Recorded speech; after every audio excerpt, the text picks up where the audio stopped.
The following is a presentation of Prime Sports. Let's go back through the years and turn back the clock to 1961. That year, John F. Kennedy was president, and the cowboy Gene Autry brought a baseball team to Southern California. April 11th, 1961 in Baltimore, the Los Angeles Angels played their very first American League game and beat the Orioles 7-2. Tonight, 35 years later, the California Angels and the Orioles flash back to 1961. Turn back the clock night. The tradition continues. Next.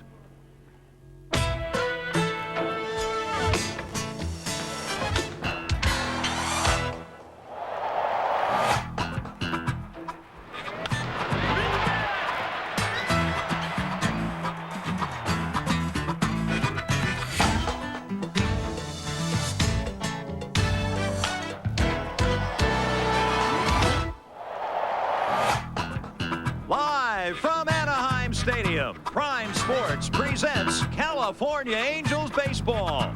Tonight, the Angels take on the Baltimore Orioles. Hi, everybody, and welcome to Anaheim Stadium. Ken Wilson along with Ken Brett. We're turning back the clock, and you know, in 1961, it was black and white television, so we're in black and white. 1961, the inaugural season for the Angels, and they were a very successful club. They had a very good first-year record. They were 70-91, which is nothing to be ashamed of. They hit 189 home runs, which still stands as a club record. How about the 973 strikeouts? And they led the American League in that department. Pretty good foundation. They set some milestones in 1961, and last night here against Baltimore, Jim Edmonds, having an MVP-type season, had a milestone home run. Jim Edmonds, in 110 games, hits his 30th home run. Only the 10th Angel to do so. Look what he did last year. In 94 games, only 5 home runs. Last night off Scott Erickson. Here comes home run number 30. And where was the home run, Ken? Where they always are for Jim Edmonds, or apparently always are. His best power shot, left center field. And there it goes, number 30. Last night, the Orioles won. The Angels took the first game of the 4-game series. This is game 3, and the constant throughout, Cal Ripken. He always plays. He plays again tonight. No surprise that Cal Ripken is in the lineup. The only thing different, he's hitting third tonight. He started all the games in the streak. How about this? 99.2% of all the innings, and 337 players have started at shortstop for other teams during this streak. He has been phenomenal. He does it all. He signs autographs. He is a goodwill ambassador. He's terrific. Cal Ripken about to break Lou Gehrig's record. We've got baseball coming up. 1961, do you remember it? We're turning back the clock at the Big A tonight. It's the Angels and Orioles next.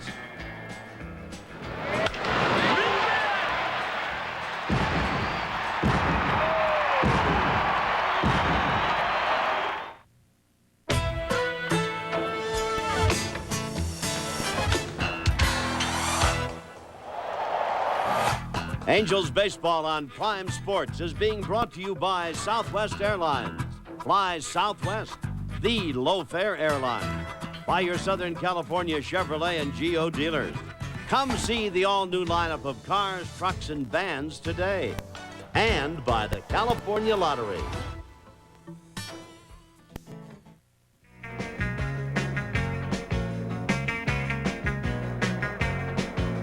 Back to 1961, you look at the Angels at any rate on the field here tonight, and they look a little bit like they might be the 1961 Los Angeles Angels, wearing the original uniform of this franchise. They're playing all sorts of 1961 music here, and a sellout crowd. And for a fellow like Garrett Anderson, he'd listen to that music.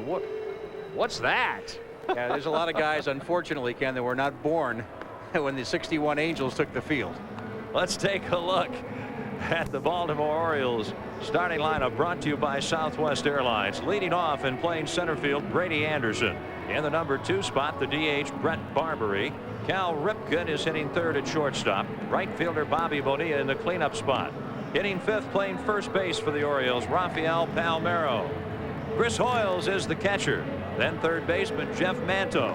Hitting 8th is Mark Smith. He's the left fielder. And batting 9th, playing second base, Jeff Hewson. 22-year-old Brian Anderson is going to take the mound tonight for the Angels. He has struggled a bit of late. He is 6-5, and his ERA has ballooned to 5.23. He has started 14 games this year. Let's take a look at the rest of his Great Western starting pitcher stats. Still one less hit than innings pitched, 26 walks, 35 strikeouts. He's looking to get back on the right track here this evening for the Angels. The Angels outfield, Garrett Anderson, Edmonds, and Salmon. The infield, Phillips, Easley, Hudler, and Snow. Myers is the catcher. We have 3 Andersons in the game. Garrett Anderson, Brian Anderson, and the man ready to step in, Brady Anderson. Hitting .262, a dozen home runs, 49 RBIs.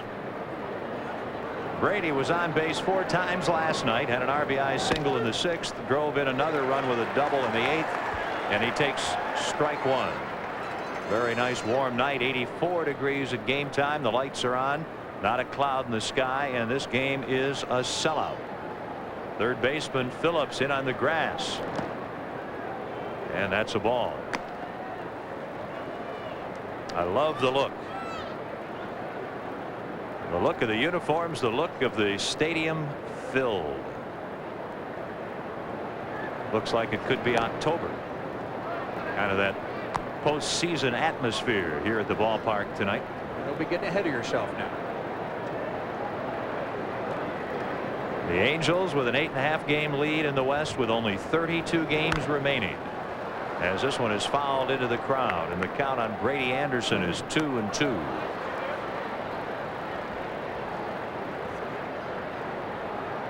The Angels won the opener of the series Thursday night 6-4. Snow had 4 hits and 4 RBIs. Finley won his 13th. And then last night Baltimore won it 11-2. Erickson's 9th win. A big 5-run third for Baltimore. So there you see the standings. The Angels with an 8.5 game lead over Texas. And then the other 2 teams, Seattle and Oakland, well off the pace. And Texas has a 10-2 lead tonight in the 7th in Kansas City. They look like they're going to win. This ball hits softly to right. Brady Anderson will have it fall in. He's headed for 2, and Salmon's throw will not be in time, and it's a leadoff double for Brady Anderson.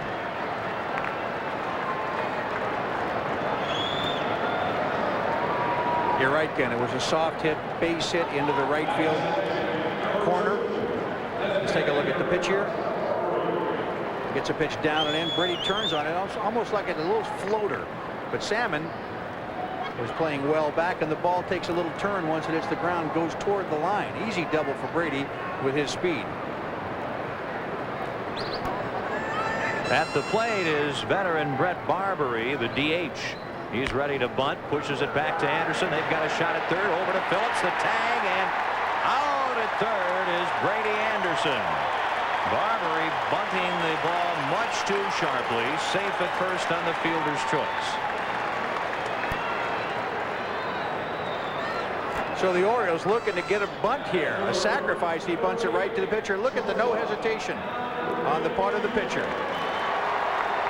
Here's Brady. He's going to try the straight in slide, and Tony just beats him there with the tag. So the Angels get a bit of a break right there. Fielder's choice on the part of Barbary. 1-5 is the putout on Anderson.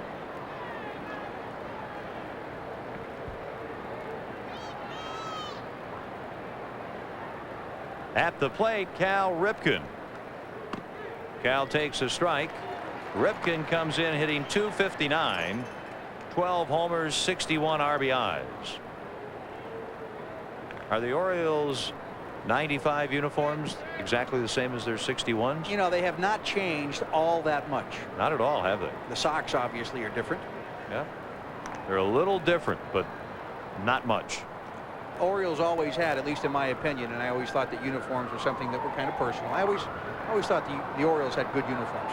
And they have pretty well stuck with them. There was a time where they went to a B on the hat, which just is not anywhere near as nice as the bird. 2 strikes on Cal Ripken, but generally their uniforms have not changed much over the years. The Yankees have not changed much. The Red Sox, the Tigers. Now you notice that they have zippers, not buttons, in the front. Do they have zippers in 61? I thought 61 was pre the zipper look. So did I. Maybe they're trying to fool us. You and I are not to be fooled. The Angels in double play depth. The 2-strike pitch. Strike 3 call. Cal Ripken called out on strikes. 2 outs. Cal knew it as soon as the pitch went by him. Kaiser rings up the right hand, and this is just the way you got to pitch this guy. You got to pitch him in. Look at that. Look at him, arms raised, his backside going away. Establish the ball inside.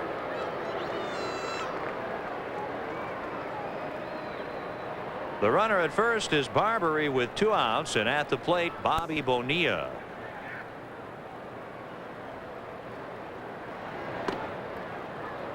And he takes a ball. Bonilla hitting .283, 4 homers, 17 RBIs with the Orioles. Of course, a lot of numbers with the Mets earlier in the season. This fella is a good player. Had an RBI double last night. Had a couple of hits in the opening game. 1 ball and 1 strike.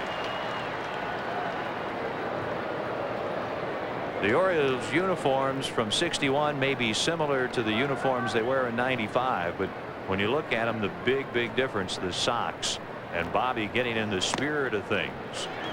1 and 2. He has the pants up just below the knees and shows the socks. Of course, back in 61, no one would have thought of wearing high top shoes unless they were playing for the Celtics. 1 and 2 the count on Bonilla. This ball driven down the right field line, foul.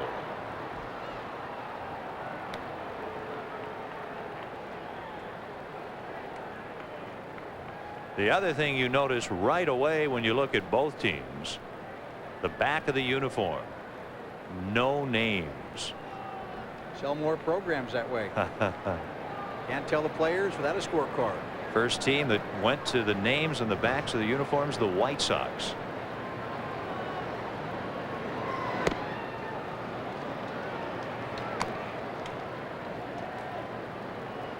Now just about every team has the players' names on the back above the number. Yankees do not. Right. Red Sox may not either. I don't. You know, they just left, and it's funny. You'd think we would know. Can't remember. Salmon plays it on 1 hop to second. Barbary, and Bonilla has Baltimore's second hit here in the opening inning. Don't forget the Bonilla trade, in which Baltimore gave up perhaps their top outfield prospects, Alex Ochoa. That trade was made when the Orioles were 4.5 games out of first place. They are out of the race now, out of the wild card. Damon Buford also a good prospect, but Ochoa was the key. I saw him play in the Arizona Fall League last fall. Good looking ball player. Here's Palmeiro hitting .294, 29 homers, 5th in the league, 82 RBIs. Veteran first baseman. Takes an inside pitch, loops it to left center. A long run for Edmonds. He leaps it. He makes the catch. Oh, baby, what a catch by Jim Edmonds. And that saves a run, at least one. After half an inning, the Orioles nothing, and the Angels coming up.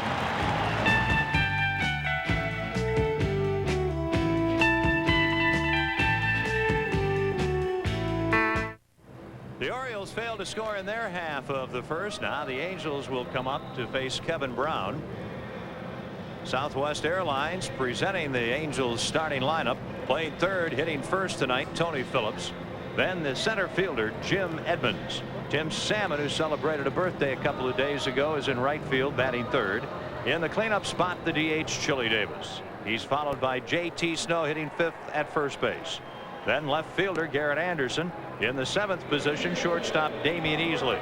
Greg Myers will bat 9th and do, or 8th rather, and do the catching, and batting 9th playing second base is Rex Hudler. Starting pitcher for the Baltimore Orioles, right-hander Kevin Brown's 6'4", 195-pounder. He is 30 years old. He's 5-8 with an ERA of 4.2. He has started 19 ball games, has 2 complete games, and if you look at the rest of his Great Western starting pitcher numbers, they are not bad at all. He's not walking many hitters. He's given up less hits than innings pitched. And Ken, I got to believe by looking at his numbers, he has just not had a lot of support offensively. Smith, Anderson, and Bonilla, the Orioles outfield. The infield, Manto, Ripken, Houston, and Palmeiro. Hoyles is the catcher. And Tony Phillips leads it off for the Angels. And that is ball one. 279 for Tony, a career high 20 homers, 52 RBIs, 105 runs scored, leads the majors. Jim Edmonds on deck has scored one less run. Ball hit to left, hit deep. The rookie Smith back at the track, at the wall to make the catch. And Phillips is retired, leading off the first inning. You know, so many times this year, Ken, we have seen Tony Phillips from the left side hit a home run to left field. Don't forget, he has 20 home runs already. That is a career high. Something I don't think a lot of people expected in moving from a very hitter-friendly ballpark in Detroit to this ballpark. And I'm not going to say that this is a pitcher-friendly ballpark, but this is no Detroit. Look at Jim Edmonds' helmet, huh? He got into the spirit of things. Put a little tape on, I guess. Yeah, a little white tape. We got the real halo. Problem is, I don't think anybody else does. How about this great catch ending the top of the first inning? Saves at least one run. He has played splendid defense besides this great offense. 30 homers, 97 RBIs. Second in RBIs, fourth now in home runs. The league leader in home runs, Mo Vaughn, Frank Thomas. They're tied at 32. Albert Bell has 31, then Edmonds. And right behind Jim, Salmon and Palmeiro at 29. Quite a log jam, quite a race for the home run championship. What would make a bunt very difficult to field for the third baseman? Look at the angle that he would have to come in to make a throw to first base. Not a bad thought on the part of Edmonds, the bunt right there. I have not seen a third baseman play as far off the line as Manto is against Edmonds. I can't think of a third baseman in any situation we've seen that far off the line all season, for that matter, against anyone.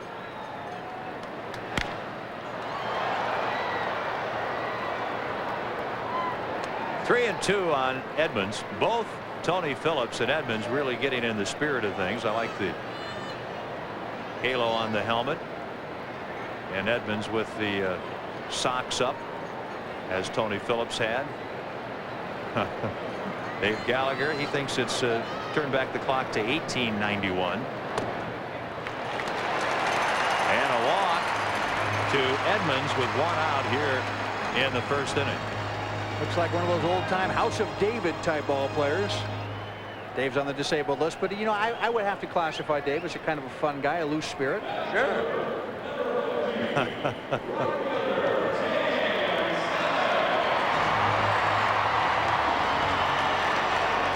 The thing I liked about Tony Phillips is he wore his socks perfectly the way they were worn in 1961.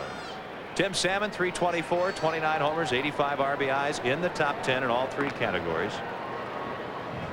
No score in the first inning.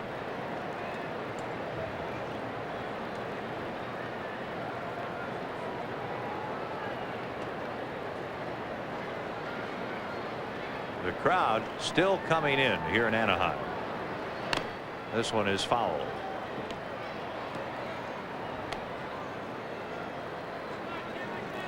It's a beautiful sight when you have a huge crowd, isn't it?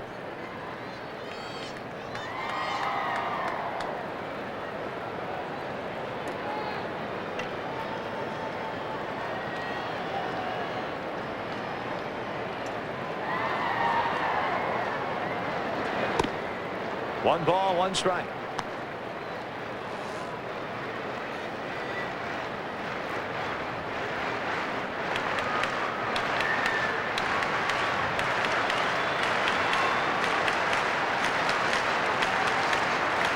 The rhythmic applause building here in Anaheim with a 1-1 count on Salmon. Edmonds at first and one down. Brown's pitch as the runner goes, and Salmon chops it foul, and Edmonds will have to retreat to first base.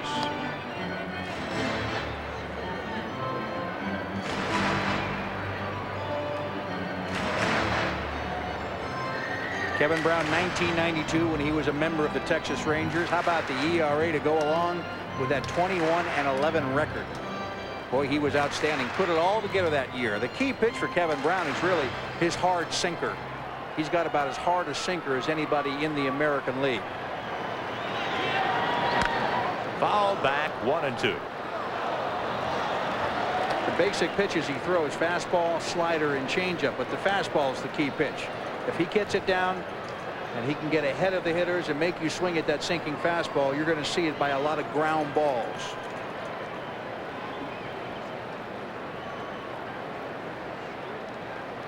Baltimore looking for 2. The outfield generally straight away on Salmon. And it is 2-2 on Tim.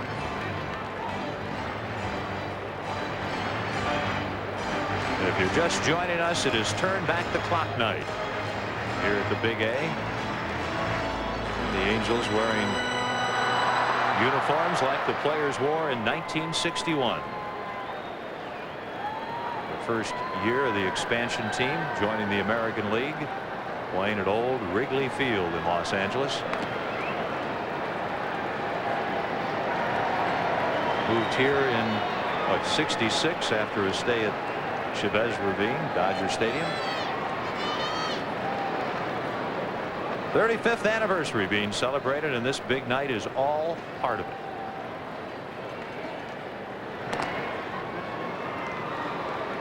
And the Angels are closing in on their 4th Western Division championship. Trying to get a victory tonight over a team, the Orioles, that is in the hunt in a sense for a wild card spot. They're 6 off the pace. Well, they're going to have to go. Yeah, that's a problem. They got a lot of people in front of them. And the count is 3-2. That's their biggest problem. That they have Texas, Milwaukee, Seattle, Kansas City, New York, and Oakland all in front of them. Pretty hard to really do it. Milwaukee's hanging in there pretty good. So is Kansas City. New York has really dropped. They have been beaten up pretty badly here on the West Coast. It's 3-2 on Salmon. Kevin Brown's pitch with Edmonds going as a strike. Here's the throw through, and the slide. He is out. And Salmon strikes out into a double play, and after an inning, there is no score.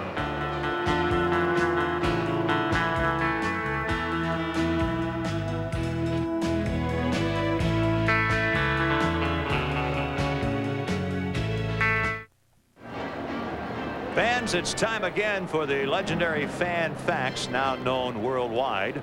An opportunity for you at home to interact with us here in the ballpark. Fax your questions or comments to 1-800-900-8188. Add your name, address, phone number, and cable affiliate, just as Tom Snyder did, to your fax. Fax us now. Again, it's 1-800-900-8188. It is sponsored by Acura, our Fan Facts, or as our pal Tom called it, our Fun Facts. First pitch is lined to left by Chris Hoyles, a base hit, and that's how the Orioles begin things here in the second inning against Brian Anderson. So Anderson has given up 3 base hits already in the ball game. Ken, I talked earlier about how he had struggled of late. His earned run average has gone up in every start since his start on August the 1st, from 386 to 5.23. The previous 5 starts before that, he was outstanding. He was 5-0 with an ERA of 2.78. Difference of night and day. And when I talked to Chuck Hernandez, the pitching coach, about it, Chuck said he's pitching more like a 23-year-old as opposed to what he was doing before, when he was pitching like a 28-year-old with a lot of savvy. He was making a lot of mistakes. Jeff Manto, ball 1. Manto had 1 hit last night. He has a modest 7-game hitting streak at .252, 16 homers, 35 RBIs.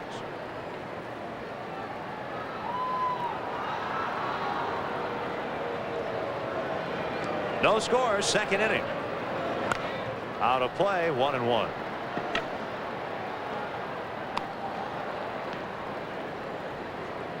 The Angels on the current homestand, 3 wins, 6 losses. If you go over the last 10 games, what you'll notice primarily is that the starting pitching has not dominated. There was one Chuck Finley outing where I think Chuck had 9 strikeouts in a pretty good outing. But other than that, Ken, the typical outing for the starters has been 5 or 6 innings, 5 or 6 runs, and it just hasn't been good enough. And that's not going to get the job done over the long haul. And it seems like everybody right now in the rotation is struggling a little bit. Ball hit in the air by Manto, straight away. A lot of room for Edmonds. And that's the first out. Again, the other thing that the Angels starters have been doing, they've been giving up a lot of runs early, and the Angels have been having to play catch-up. You know, to me, it's a combination of a lot of things. The Angel pitching has just been a little subpar compared to what it was. The hitting is down a little bit. The defense is down a little bit. So, you know, the gears just aren't meshing real well right now. But, you know, if they keep plugging away, it's going to come back to them again. Don't forget, they still have the 8.5 game lead, which is the important number to remember. And the next most important number is games remaining, and that keeps dwindling down. It's at 32 right now. 8.5 game lead, 32 to play. It's a pretty good combination. Mark Smith, the rookie, hit his first big league homer here last night. That's strike 1. Local boy hitting .269, 3 for 5 in fact last night.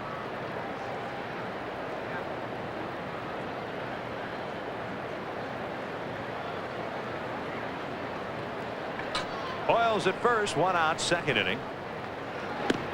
That's another strike, 0-2.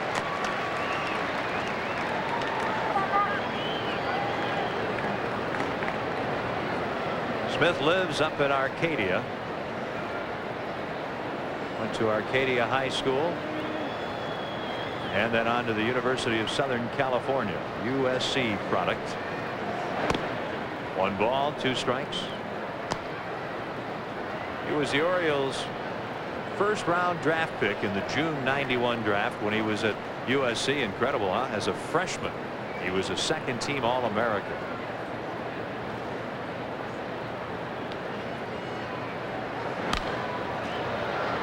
One ball, 2 strikes.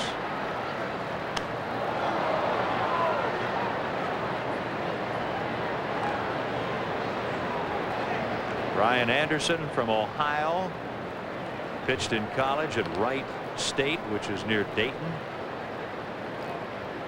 Certainly not a large school, certainly not a baseball powerhouse. Hoyles at first and 1 out. And a ground ball to third. Bad hop. Phillips has got a shot at first, but not in time. That ball hit the lip of the grass, and it'll be a base hit. Safe at second is Hoyles, and Smith is on at first. Would have been a great play if the ball had stayed in Tony's glove, but he just couldn't. Watch the ball just take this bad bounce. This is a double play, and for the making, Tony with the quick response gets the ball in the glove, but the ball pops out. His only play is the correct play that he makes to first, but he can't get Smith. Bad bounce single. This is going to be ruled. It's a good call by the official score. Right on the edge of the grass where the grass gives way to the dirt. And it turned a sure double play, at least what would have appeared to have been a sure double play, into first and second. Jeff Hewson, the second baseman, takes ball 1. Hewson came in last night. He's hitting .266, no homers, 6 RBIs in the first inning. Manny Alexander injured a groin, so Houston came in defensively in the first and went 0 for 3. Did drive in a run with a sacrifice fly. 1 ball, 1 strike. Phil Regan, the skipper, one-time big league pitcher, managed in the winter leagues for years, scouted, done just about everything. He's managed a lot in the off season to get to the point where he really thought he deserved a chance to manage in the big leagues, and here he is. This one hit in the air to shallow center. Edmonds makes the catch to retire Hewson. 2 on with 2 outs. You know, he's had to suffer through a lot of injuries this year, of course. Some key people, you know, Ben McDonald's been hurt. Jeffrey Hammonds has been hurt. Not the only guy that hasn't been hurt is the guy that plays shortstop every day. That guy just doesn't get hurt. But you look at the Baltimore Orioles, they got some good players. You know, Bobby Bonilla is going to help them. He's going to be with them next year. But like all clubs, they have some big decisions to make in the offseason. Who do they keep? Who do they let go? Anderson with a double off Anderson in the first inning takes a strike.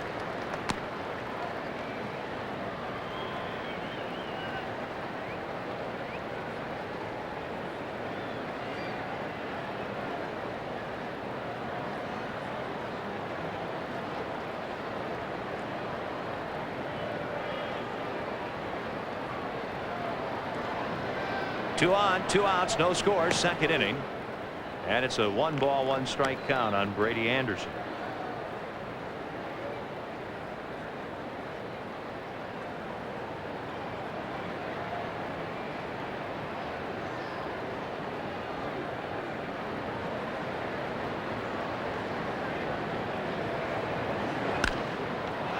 Popped up the shortstop easily. And that retires the side. Chili Davis will lead it off in the Angels' second.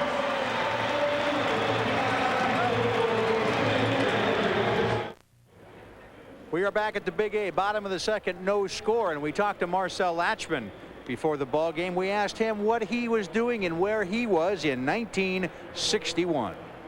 Well, 1961 was a big year for me as far as college baseball went. We won the national championship at SC, and we finished second in 60, but 61 we won the whole thing. And one of the players, Tom Satriano, signed with the Angels and played at the last part of the season with the 61 Angels. And I remember going out to Wrigley Field and watching some of those games. The skipper, Marcel Latchman, Dorsey High School, USC. Pitched in pro baseball, pitched briefly in the big leagues, longtime pitching coach, and in his first full season as manager of the '95 Angels, a team headed for postseason play, it would seem. Oh, I remember Tom Satriano. I remember a bet he made me once. It was 1970, I think. I was starting a game for the Red Sox, and he was the catcher. In fact, he was not the catcher. He was in the bullpen warming me up, and he said, "You know what?" He said, "I bet you can't throw a curve for a strike on the first pitch of the game." And I said, "What do you want to bet?" He said, $5.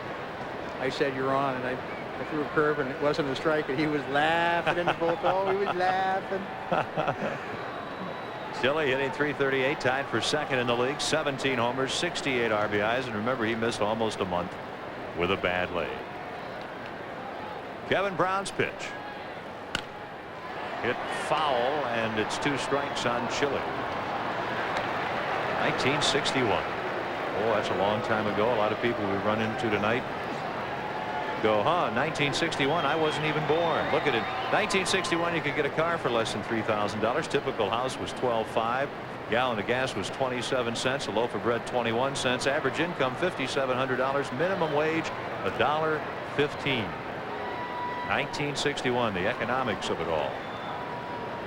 Times haven't changed for us, have they, Ken? No, it's pretty similar to '95 for you and I, except we have to pay more for the bread now. Yeah, and the pay scale's about the same. Yeah, gas a little more.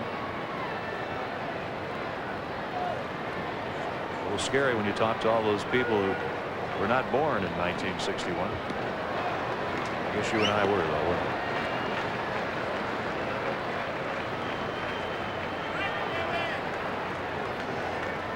One ball, 2 strikes.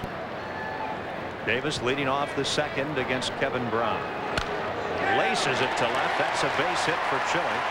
That's why he's one of the league's leading hitters, and the Angels have their first hit. Kevin Brown, lifetime against the Angels, is 6 wins and 7 losses.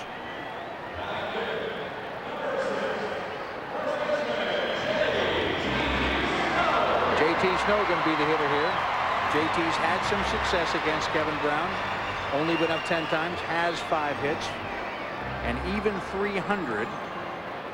18 home runs, 85 RBIs. Tied for 8th. He's in the top 10 in the American League in RBIs. Tied with a fellow by the name of Tim Salmon. That's the ball.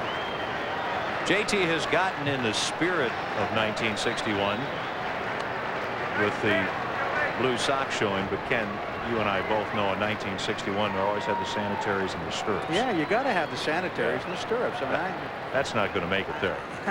That's weak. I tease the guys all the time that wear those kind of socks. I say, you know, what are you wearing your street socks during the game for? Don't they get sweaty when you put them on after the game? That's weak. Yeah. No, JT, no. Only somebody not born in 1961 would do a thing like that. I'm surprised the league doesn't do anything about that, because, you know, uniform means uniform, everything the same. And Chili's not in the spirit of it. He was alive in '61, I guess. Foul ball, 1-1. It's kind of interesting, Ken, when I look at the individual players. Look at Chile there. Chile had his bench tailored by a tailor so that they would hang right. I can almost see by what each player has done with the 1961 uniform, almost see their personality in what they're wearing. Jim Edmonds, for instance, can be a free spirit, puts the tape on the helmet to give it that halo look that they had then.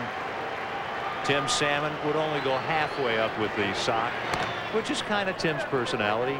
Has the right idea, but he's not going to let loose. And it's interesting to look at the dress and look at that, huh?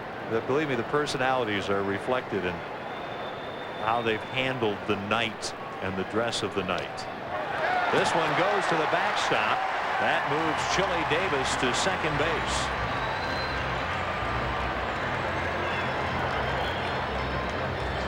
Wild pitcher, pass ball. Let's take a look. I'm going to say pass ball. Wild pitch. I think that ball was catchable. You're acting like a pitcher again. Yes. Anything close is catchable. No, I thought that ball was catchable. A lot of folks wanted to come to the game tonight, and we're finding out via their faxes that yesterday and today they could not get tickets. It is a sellout, so there are a lot of disappointed Angels fans watching tonight, and we're glad you have found us on Prime Sports. Sorry that you're not here to enjoy Turn Back the Clock night in person, but remember, the two teams get together tomorrow at 1:05. There's probably a ticket or two available. Off the hands, a breaking ball, loop to right, could fall. It does. A base hit. Davis has to wait. He stops at third as Bonilla gets the ball back in, and safe at first with a single is J.T. Snow. What makes it such a tough ball to catch, and it's not the second baseman that I'm talking about, it's the right fielder. Big swing here by J.T. Big swing, and the ball just a little floater off the bat. And it's so easy to take a step or two back if you're the right fielder before you realize that, and the ball's just going to drop in. Virtually impossible for the second baseman Houston to make the play. And the ball takes almost 2 bounces before Bonilla can get a glove on it. So first and third for the Angels, nobody out. At the plate, Garrett Anderson. What a rookie season he is having.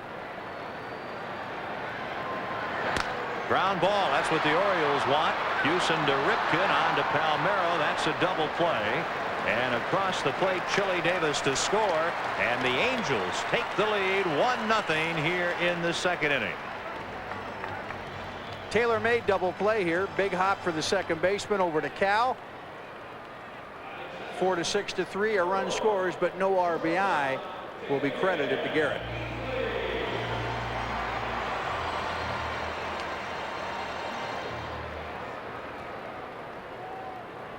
Damian Easley, the shortstop, 7th hitter. There's a strike. Damian coming into the game batting .215, 4 homers, 32 RBIs. I would refer to Damian, looking at his uniform, as very stylish. Put together very nicely. Out in right field, Bobby Bonilla. And that retires the side. On to the third inning, and the Angels have the lead 1-0.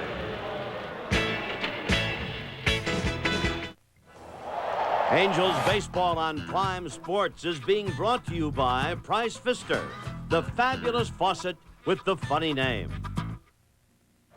Angels fans, it is not too late to pick up season tickets and the new 9 and 14 game mini plans. Each purchase gives you the opportunity to purchase playoff and World Series tickets.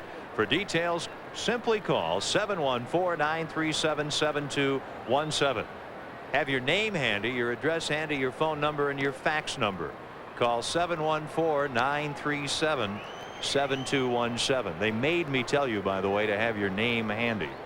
I would hope that when you called someone, most of you would have your name handy. I don't know my Social Security number, but most days when I'm on the phone with somebody, I do remember my name. This is Brett Barbary, and the 2-0 pitch from Anderson, a strike, and it's 2-1. Barbary, Ripken, and Bonilla here in the third inning for the Orioles. Brett tried to bunt Brady Anderson to third in the first, and they got the put out on Anderson at third. We mentioned a lot of folks could not get tickets for tonight's game. We want to wish a very big Angels happy 13th birthday to Lisa Mazel. Lisa, you know who you are. Sorry you couldn't make it. Lisa lives in Upland. We hope you'll get to a game real soon. Lisa, happy 13th birthday. Barbary is at first with a walk, leading off the third. The first walk given up by Brian Anderson. Anderson has dodged a couple of bullets so far in this ball game. He gave up a leadoff double to Brady Anderson in the first, leadoff single to Chris Hoiles in the second, now the leadoff base on ball. So all three leadoff hitters for the Orioles have reached base. This one hit to left on the run, and it's Anderson to make the catch to take an extra base hit away from Cal Ripken, and Barbary back to first. Garrett does not have great speed, but boy, he gets a terrific jump, and the Angels have a wonderfully talented defensive outfield. You know, he is not the greatest outfielder in the world right now. He's got a couple little things that I think the Angel coaching staff would like to see him improve upon. But I'll tell you one thing, he has improved already since he first started playing, and he's going to get a lot better. He's an outstanding outfielder, and he's a good all-around player. Bobby Bonilla watches the toss to first, where Barbary is located with one out. You look at Anderson, and for a left fielder, he can play. Edmonds has been great in center, and we all know that Salmon outstanding in right, and he possesses one of the game's great arms. One strike on Bonilla. How would you like to be a AAA or a AA outfielder right now in the Angels organization, knowing what's ahead of you as you look up? Boy, oh boy, three young outfielders, all of whom very talented. There are a lot of youth on this Angels ball club that's doing so well, and there are some good players in the minors. 1-1.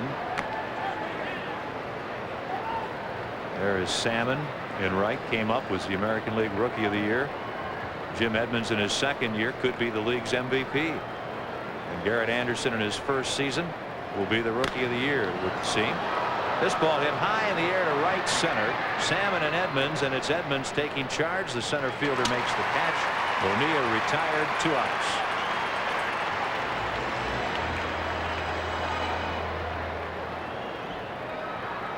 Roland Heeman on the right there with the coat and tie on.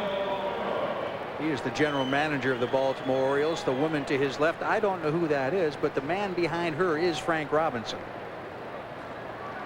And he is also in the front office with the Orioles. I think he's the assistant general manager. That's his official title.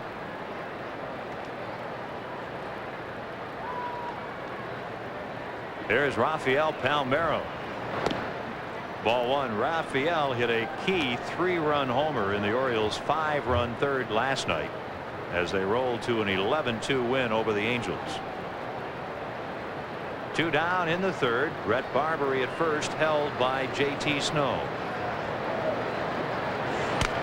This one popped up. Sounded like Palmeiro broke his bat. Foul territory. Photographers well. Phillips the catch to retire the side. To the bottom of the third, and the Angels lead the Orioles 1-0. We're back. Angels lead at 1-0. We're going to the bottom of the third. There's Cal Ripken. Guess what, folks? He's playing again, and we asked him before the ball game, if Lou Gehrig were alive today, what would you say to him if you had a chance to meet him? I don't know what I'd say to Lou. I think the most interesting thing that I could talk to him about was why did he play in so many consecutive games? Did he feel the same way about approaching the game that I do? Or do we share a common approach, or maybe a common stubbornness to go out there and do it every day? That would be interesting to see. What was his motivation? I'd like to think that it's the same as mine, or mine is the same as his.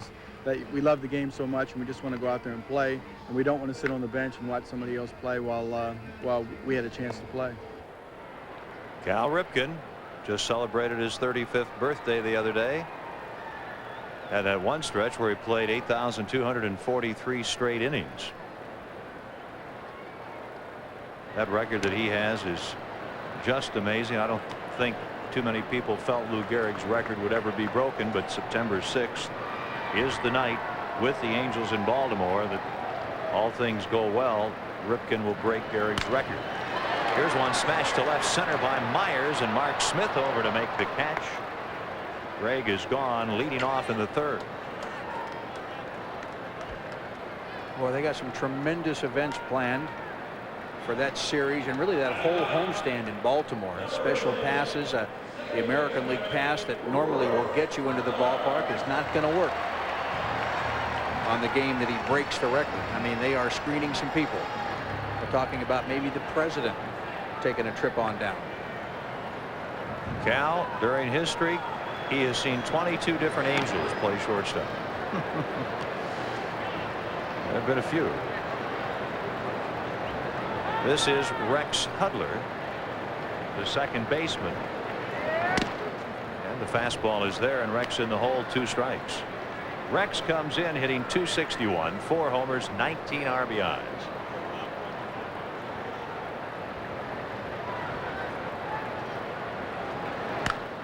Loves that high, hard one. 0-2.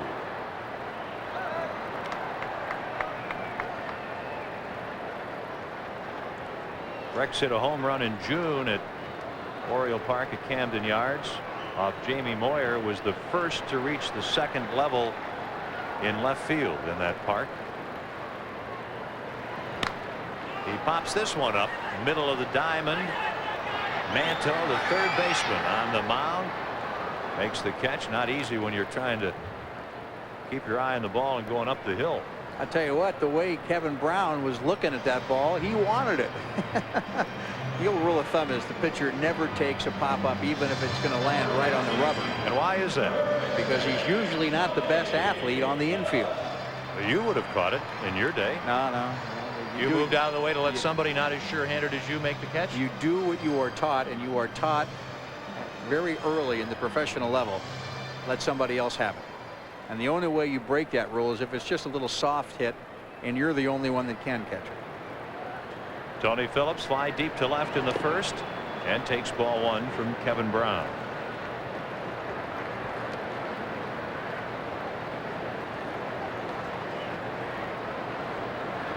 Tony's current pace in the walk department would have him fall just shy of the Angels club record.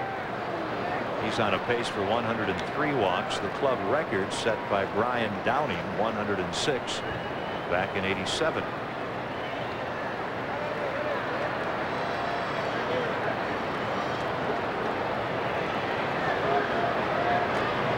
The 1-1 and 2-1 on Phillips with 2 outs and the bases empty in the third, and the Angels leading the Orioles 1-0.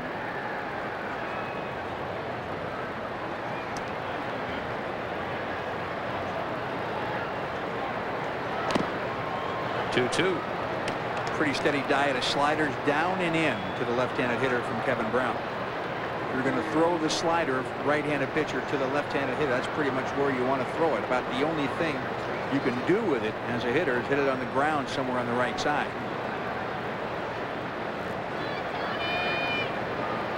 The Georgian Kevin Brown has to wait on Phillips. This is Brown's first season with the Orioles after his long stay in Texas. Count is 3-2. Only signed through the end of the year, which means he, if he wants, can be a free agent. Ben McDonald can be a free agent. Some of the decisions the Orioles have to make.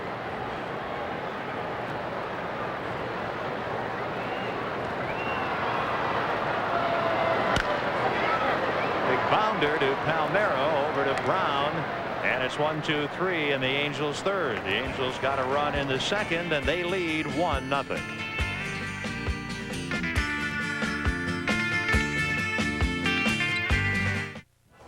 Angels baseball on Prime Sports is being brought to you by Southwest Airlines.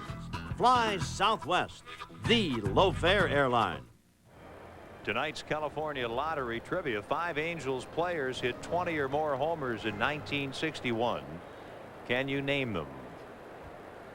5 players in 61 hit 20 or more home runs with the Angels. Can you name them? 4th inning for the Orioles. Chris Hoiles leads off and hits one a ton. And all of a sudden this game is tied at 1. Chris Hoiles with his 16th home run of the season. He hit 2 here on Thursday night. He now has 45 RBI.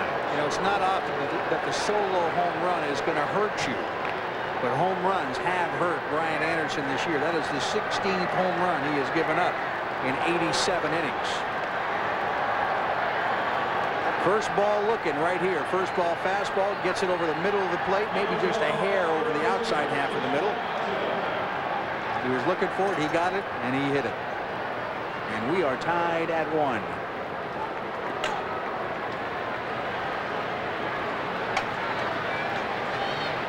Jeff Manto takes ball 1. Manto flied to center in the 2nd inning. So Hoiles from Ohio got together there with a fastball from Brian Anderson of Ohio. And Hoiles got the better of it. 1-1 on Manto. Ken Wilson along with Ken Brett. The Angels and Orioles turn back the clock night. Brian Anderson and the Angels wearing uniforms that look like the uniforms worn in 1961. 2-1. You know, Ken, we talked in the last inning about Kevin Brown, slider after slider after slider to Tony Phillips, and what did Tony end up doing? It's a slider, ground ball to the right side. The Angels have very much the same situation. They have 4 very good starting left-handed pitchers, and what do a lot of those pitchers throw? Breaking balls. Where are those balls going to be hit if they're down and in? Left side of the infield. That's why the left side of the Angel infield becomes so important. And of course, DeSarcina now out until at least the latter part of the season, probably the last week, if he can come back, and Tony Phillips in third. They are very important defensive positions for the Angels by virtue of the left-handed pitchers.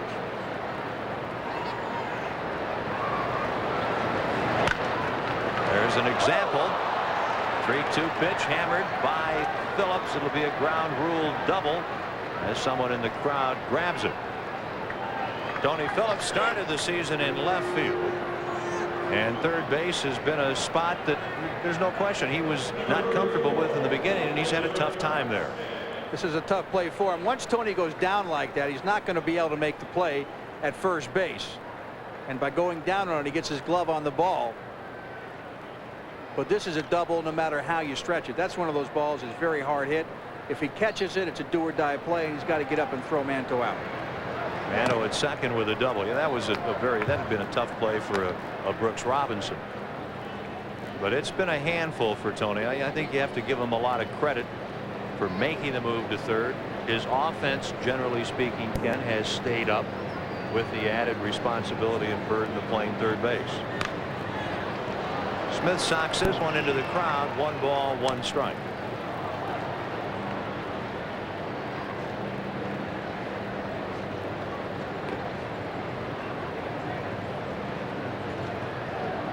Richard Hicks, Mission Viejo, wants to know if we've ever gotten a fan fax from a fan in the stands. He's here tonight, faxing us while watching the game. Anything's possible, I guess. That's a strike. 1-2. Also, Richard wants to know, as I recall, you fellas doing a game, broadcasting a game in the stands one time. Do you have any plans to do it again in the future? I'd say maybe next year or the year after. I don't believe this year. We're pretty well focused on the excitement on the field. But one day in the future, we'll go back in the stands. Here's one slugged to center field by Mark Smith. Tagging at second, Manto. The catch by Edmonds. The throw to third. Manto on his way. The throw strong, and Manto is in safely. That was a heck of a throw by Edmonds. He was a long way out there. Nice effort on the part of Jimmy Edmonds. Watch how he gets himself set to throw. Throw, 2 steps, and there it goes. No need to do anything but throw right to third base here.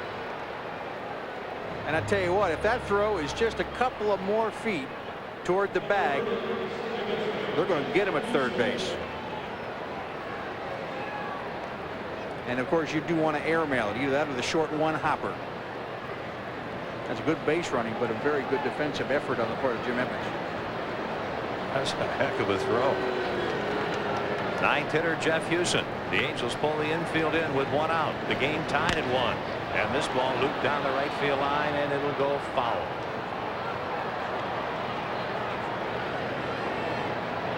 A new baseball, and Anita and Jason Friedman of Hemet wondering why they are constantly changing the baseballs throughout the game. Are they new balls because they don't always look new?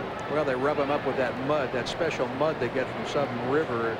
I don't even know where that river is. I believe it's in Delaware. It's a big secret where the mud comes from, but the mud darkens up the ball, takes some of the shine off the ball. They don't really, the umpires don't really rub up the balls. They just kind of put the mud on the ball and take the glow off. The pitchers have to rub up the balls. But the reason so many balls are put into the game, obviously, number one, a lot of foul balls, and number two, if a ball gets a scuff, if it gets a scratch on it, take it out of the ball game. They are all new balls, all brand new when they start, but they don't look white like you and I would see a brand new baseball because they've been rubbed up. Base hit for Houston. That scores Manto, the 7th RBI for the veteran infielder, and Baltimore has the lead 2-1. That ball is not hit hard at all, but with the infield in, it's just perfectly placed between Snow and Hudler, and it's a 2-1 Baltimore lead. And Ken, one final thought on the facts about the balls. I believe it's 6 dozen they rub up before every game, so 72 balls put into play by the umpires for every game. And then some balls that have been used in a game and have not been hit out of play and taken home by a fan will then become batting practice balls sometimes. And in the big leagues, a lot of the batting practice balls also are just brand new baseballs. Brady Anderson, runner goes, the pitch, a ball, and the throw is high by Myers, and a stolen base for Jeff Houston. That's not a good throw on the part of Greg Myers because they had him dead to rights on the pitch out. I thought Greg took a peek before he threw the ball. I thought he peeked at the runner on first base. I mean, this throw beats him by a mile. Does he peek? Maybe just for a second. But he airmails the throw, and it's going to be a stolen base. Angels guessed right, but did not execute. 3 hits in the inning and a run on a Orioles homer, and then Manto is scored. This ball is hit on the line to short, and there are 2 outs. So Baltimore with a couple in the inning. A runner at second now with 2 away. They lead it 2-1. So Brady Anderson gone, and it'll bring up Brett Barbary.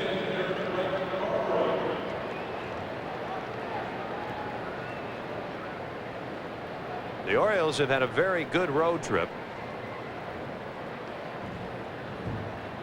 They took 2 out of 3 in Oakland, 2 out of 3 in Seattle, 1-1 to this point here in Anaheim. 1 strike on Barbary.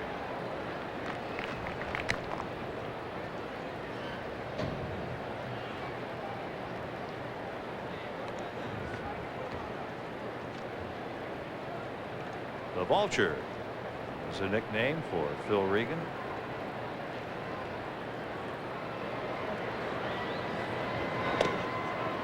One and one.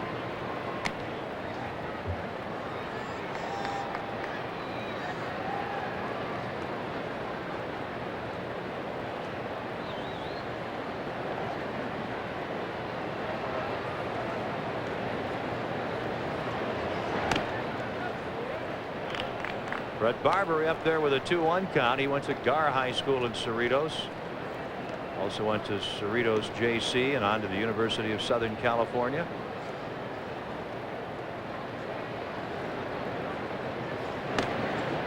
That's a strike. 2-2.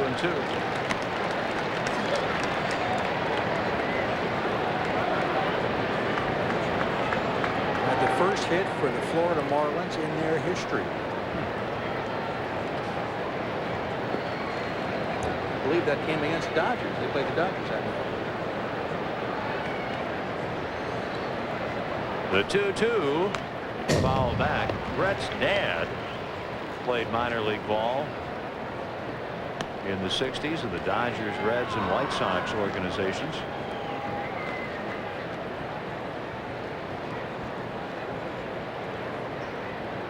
Jeff Houston at second. 2 down in the Orioles fourth. Barbary the hitter against Brian Anderson, looking for his 7th win of the season. And it goes to 3-2. 3-2, open base at first base, but the dangerous Cal Ripken on deck.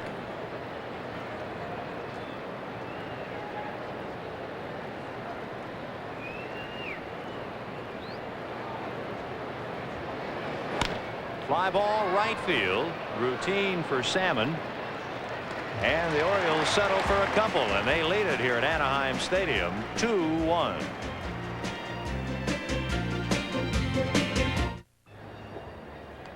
'61 Angels, Jim Fregosi, of course, now managing the Philadelphia Phillies. We're turning back the clock here at Anaheim Stadium tonight, back to the first season of the now California Angels, when they were the Los Angeles Angels.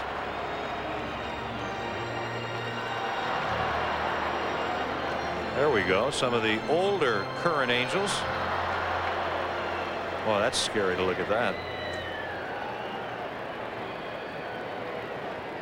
So I guess 7 of the 25 were alive, although some were just barely alive.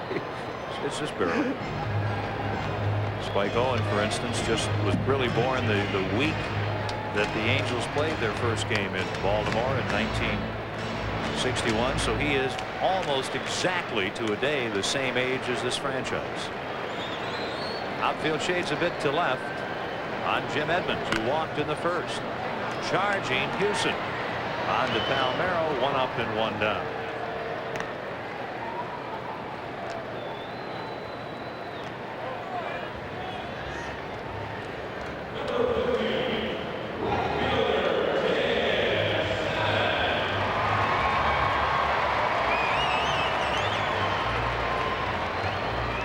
Jim Salmon struck out into a double play in the first inning.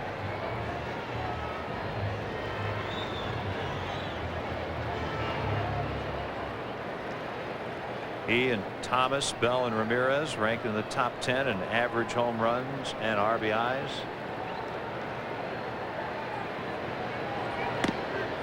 There's a strike.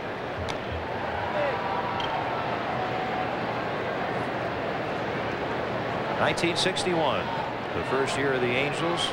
The Orioles, of course, had been in Baltimore, having moved from St. Louis in '54. Shot to right, a base hit. That is the third Angels hit. All of them have been singles.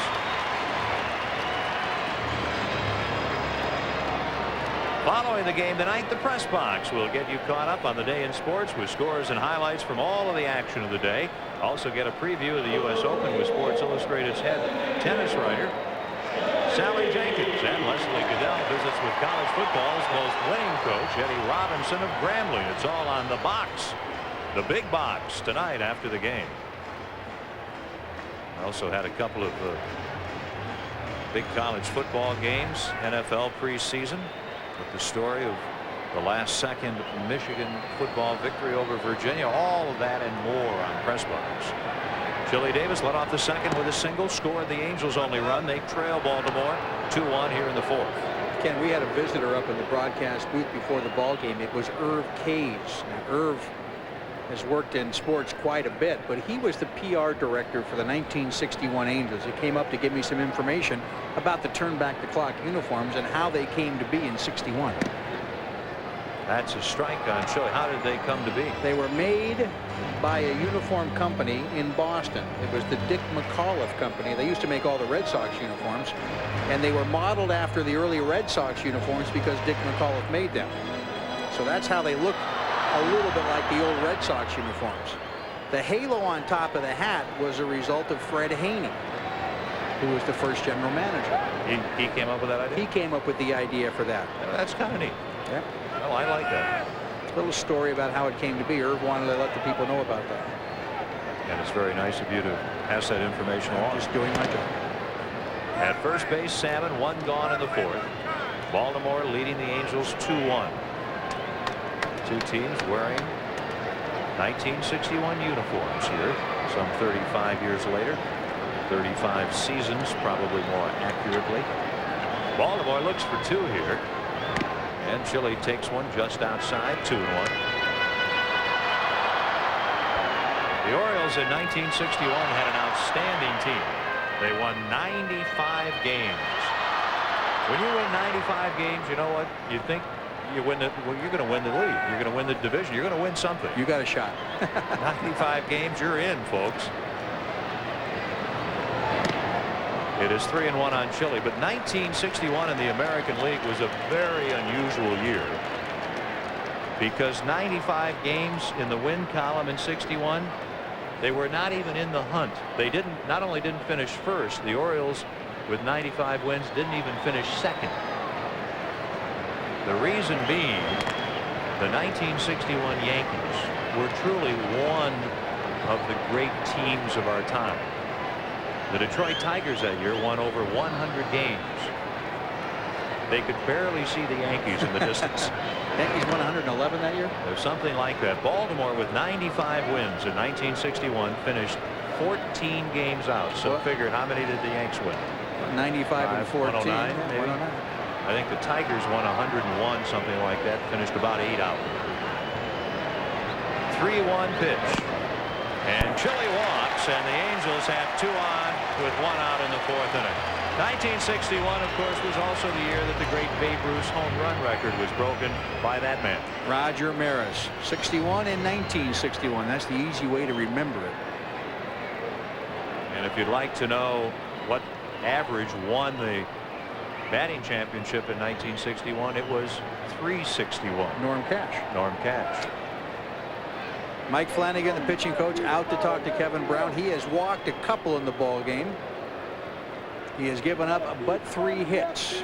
Orioles leading 2-1. Angels threatening here now in the bottom of the 4th. Salmon on second, Chili Davis on first, and J.T. Snow up at the plate.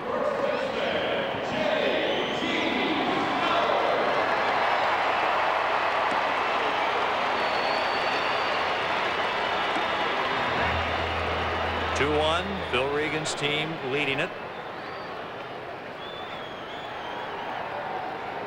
Baltimore has stranded a lot of runners. They've left a half dozen. Snow takes strike 1 from Brown.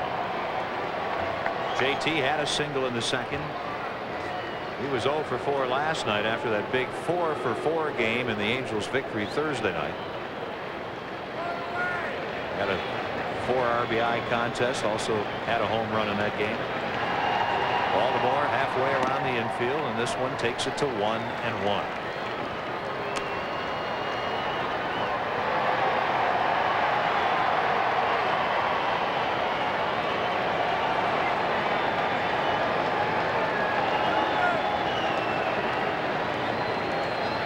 The Angels trail 2-1 in the 4th and threatening to get a run or 2 here. 2-1. Missing high in the strike zone is Kevin Brown. It's not the way he can pitch if he wants to be successful.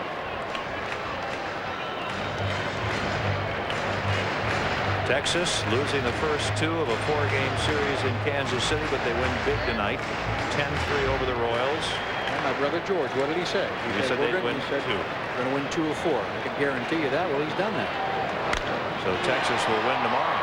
Into the corner and left, and this drive off Snow's bat will go foul. I might have to give the big guy a call tomorrow morning and say, have you got a little more left? Yeah, could you sneak one more? Royals win out. There's the story of Texas, a 10-3 win at Kansas City. Thus, the Angels must win tonight to maintain their 8-1/2 game lead over the Rangers in the West. And after tonight, only 31 games remain for Marcel Latchman's club. 31. That's it in a 144 game season.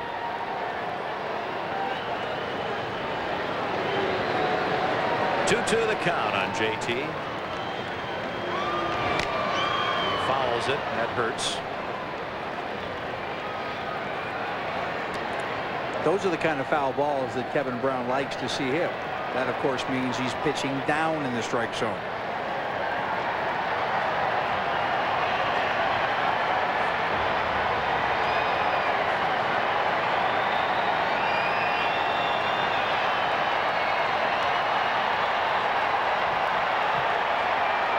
Salmon at second, Davis at first, and only 1 out. This huge crowd roaring, hoping the Angels can get a run or two, and it's in the crowd.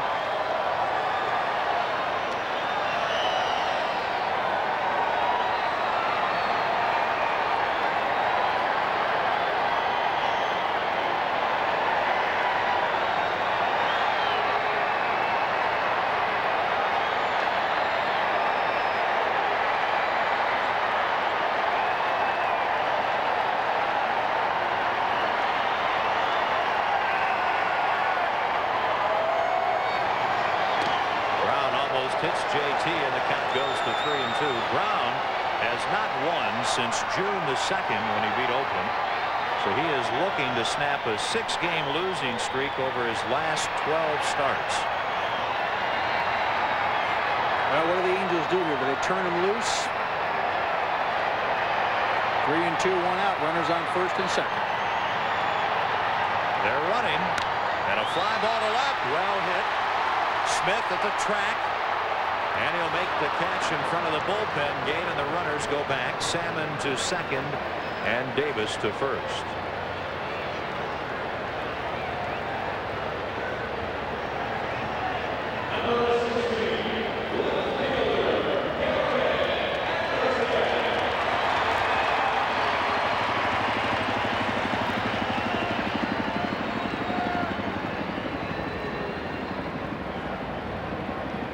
Garrett Anderson has had many a big hit. He's hit in 39 of the last 44 games at a robust clip of 384. Probably most impressive, 43 RBIs in the last 44 games. He has an 8-game hitting streak. That's ball one.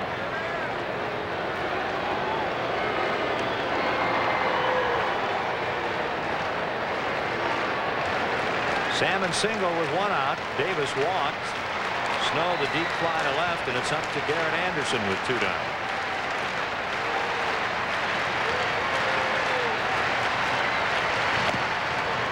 One ball, 1 strike. What was it? Slider down and in. If he can stay down there, he's going to be tough.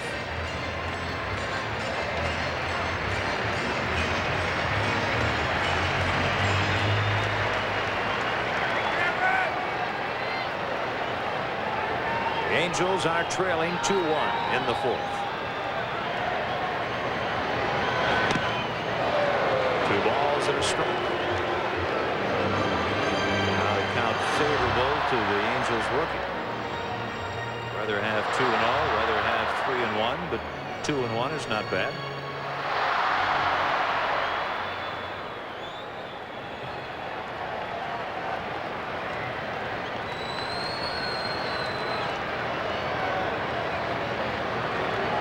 Garrett all season has loved to rake pitches down around his shoe tops.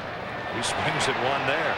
Ripken goes to second, and they get the force out on Chili Davis. After 4 at the ballpark tonight, before a sellout crowd, the Orioles lead 2-1. Angels baseball on Prime Sports is being brought to you by your Southern California Ford dealer. The 1982 playoffs. Remember? Familiar ball player Fred Lynn. Fred had the great playoff series, hit .611, 11 for 18, the MVP, and he joins us here. Fred, how are you? I'm doing fine, thank you. How would you get that highlight clip? That's pretty nice. That was a career highlight package, Fred, as you know. Yeah, well, less than 10 seconds. Actually, we had another hour, but we're not going to roll it yet. Good to see you, though, and we're glad you're here. All part of the Turn Back the Clock night, remembering '61, the inaugural season, and remembering great moments and tradition over the years here. Cal Ripken leading it off. 5th inning, 2-0 count. And now it is 3-0. I guess, and we've talked about it, everybody's talking about Cal Ripken's consecutive game streak. I mean, you played long and hard, but can you imagine his streak? I can't imagine at all, especially at a position that he plays, demanding as it is short. I mean, so many guys come in there hard. Of course, you look at Cal, he's a physical specimen, 6'4", about 225, and he's solid as a rock, but still day in and day out playing shortstop. It's just an amazing feat. Well, I'll tell you, it's hard to comprehend. Here is Bobby Bonilla on the heels of the Cal Ripken walk, leading off here in the 5th. I know you spent some time in Baltimore. How many years? 4.5. And Cal was there. What was he like to play with? He was great. I mean, you knew he was going to be out there, obviously, but I got to believe in those days that we're talking about the mid-'80s, it was a lot more fun for him than it is right now. I mean, I talked to Cal this afternoon, and you see that smile on his face right there? He has that smile when he's at the ballpark.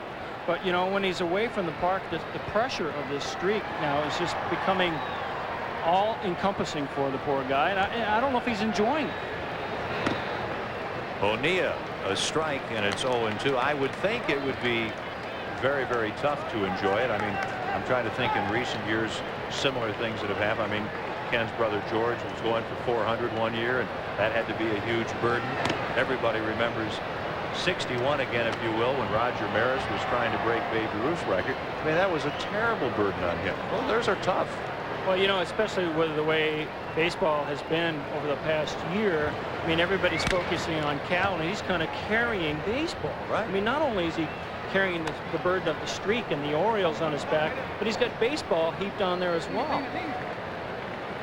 And I guess you know, you can look back 5, 10, 20, 30, 35 years, but there's probably, without question, more media coverage, more media attention today centered on an event like this than there ever has been.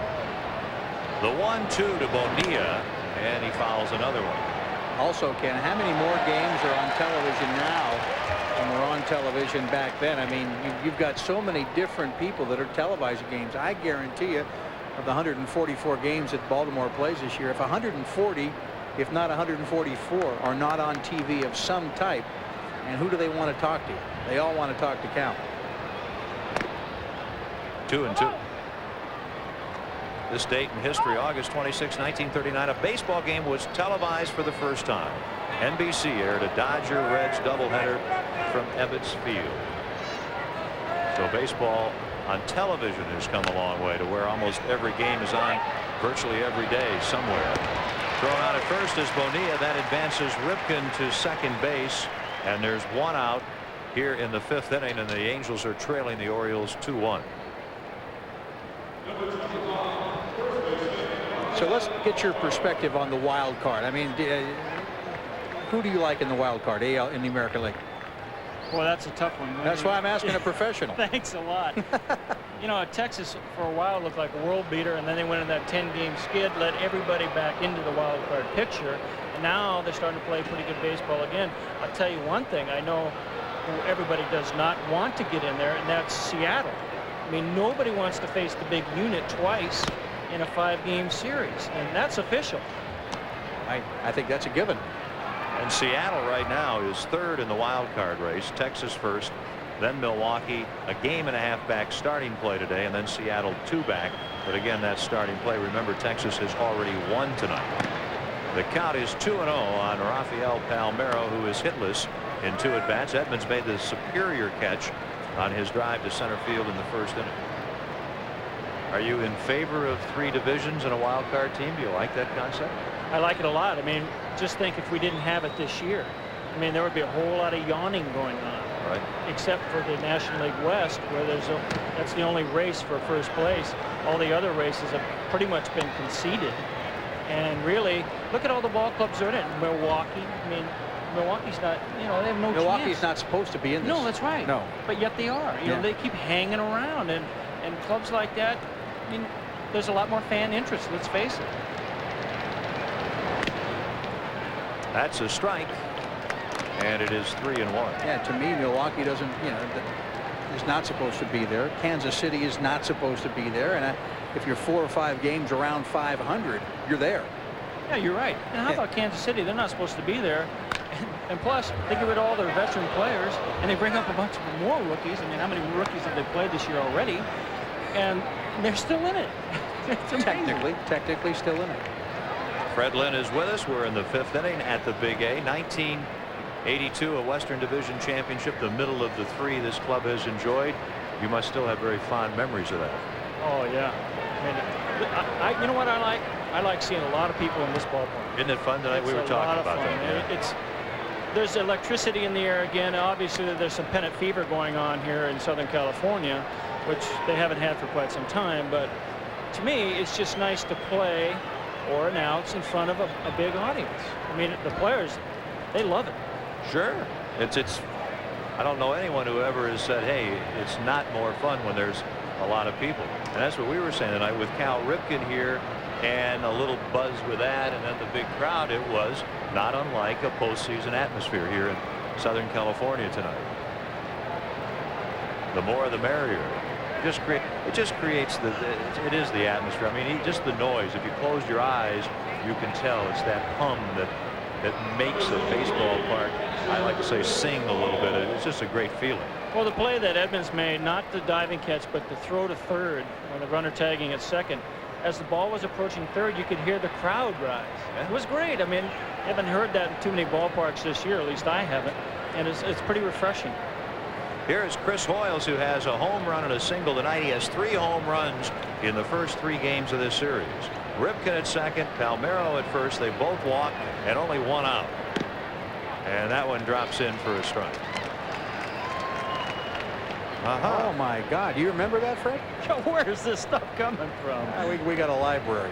You know, what is it? He hit 3 home runs in the series already. Yeah, that's traded for you in 8 of 88. An unknown named Chris Hoyles to Baltimore, and you go on to Detroit. I had, believe it or not, I hate to tell you this, I had forgotten that there were some days for you in Detroit. A lot of people have forgotten that. Chris Hoyles, he's struggled a little earlier in this season, but he's starting to come on now, and he's going to be a fine player for a lot of years. The 1-1, and it is 2-1 on Hoyles. I don't think Marcel likes what he sees right now. Anderson has walked a couple in the inning. Every leadoff hitter that Brian Anderson has faced in his ball game has reached base. And Kevin Brown is pitching a pretty good game for the Orioles. Little number. Myers pounces on it. The throw to Snow in time. The runners advance. Ripken to third. Palmeiro to second, and they're 2 outs. And all of a sudden, to me, Ken, this becomes a very big out right here. It's a huge out. Because with Kevin Brown pitching well, you do not want to give up a base hit and make this a 4-1 deficit. Fred, what do you remember most about the 62 team? Is there anything that really stands out when you go, or I'm sorry, the 82 team, when you go back and think about it? I don't want to date you to 62, 82. Thanks. Thank you very much. We're going back to the 60s tonight. No, Bo Belinsky's here, but actually in 82, what I remember most about that season, obviously we had a great ball club. I mean, we had an all-star at every position, and experienced ball club. I was the youngest starter on the team at 30 years of age. So it was an older group of guys, and we knew how to play baseball. We knew how to have fun as well. And we just had a great time. Unfortunately, we ran into a buzzsaw in Milwaukee in that 5-game series. Ryan Anderson makes the play. Fred, good to see you. Enjoy the rest of the night. Thanks, Ken. That's Fred Lynn, who played, of course, here in 82 on a Western Division champion. Orioles lead it tonight, 2-1. Prime Sports is proud to present Angels Memories. Tonight's special memory took place December 6th, 1960. Gene Autry brings a baseball team to Los Angeles. Fred Haney named GM. Bill Rigney field manager. And the Angels' first draft pick in the expansion draft, Eli Gerba, wins their very first game in 1961. Indeed, a very special Angels memory. Gene Autry, the 26th player, year in and year out, every year for the California Angels, and his number retired here at Anaheim Stadium. The Angels trail it 2-1 as they bat in the 5th against Kevin Brown, who has allowed them only 3 hits. And Damian Easley leads off. That's a strike. After Easley, Myers, and Hudler, the Angels run in the 2nd. Chili Davis singled, went to second on a wild pitch, to third on a Snow single, and then Anderson hit into a double play. Garrett Anderson, and that's how the run scored. 2 strikes on Damian.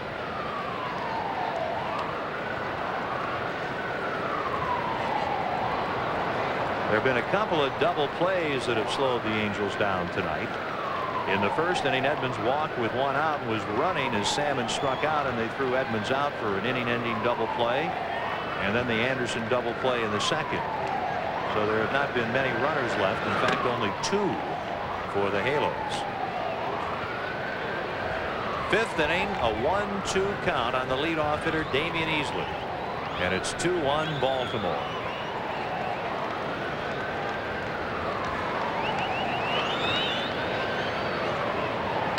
Here's a fly ball to left field, drifting back, Smith, and on the track he makes the catch.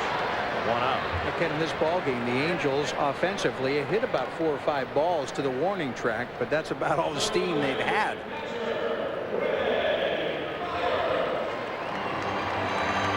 Our California Lottery trivia question: 5 Angels players hit 20 or more home runs in '61. Who were they? It was Hunt and Kluszewski and Bilko and Wagner. Daddy Wags had 28. Ken Hunt, Lee Thomas, Earl Averill Jr. and Steve Bilko. There's a ground ball. Brown fields it. Myers is out, 2 up and 2 down. Earl Averill Jr. being the son of the Hall of Famer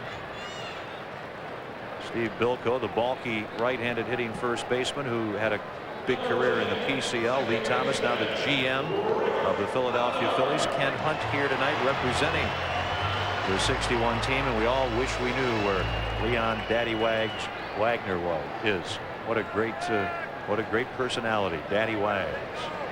Tony Phillips is on deck as Rex Hudler is up there, hoping that Phillips will come to the plate. Rex has popped to third. That's it. Hitting .259. Like to get on base to get the leadoff hitter up there.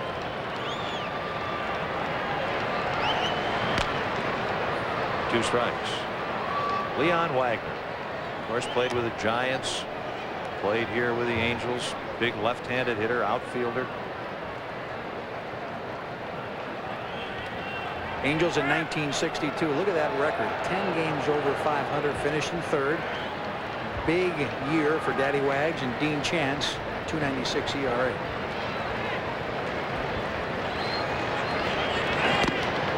Leon Wagner. I was with him, Ken, at the end of his career when he was playing in the minor leagues in the 70s.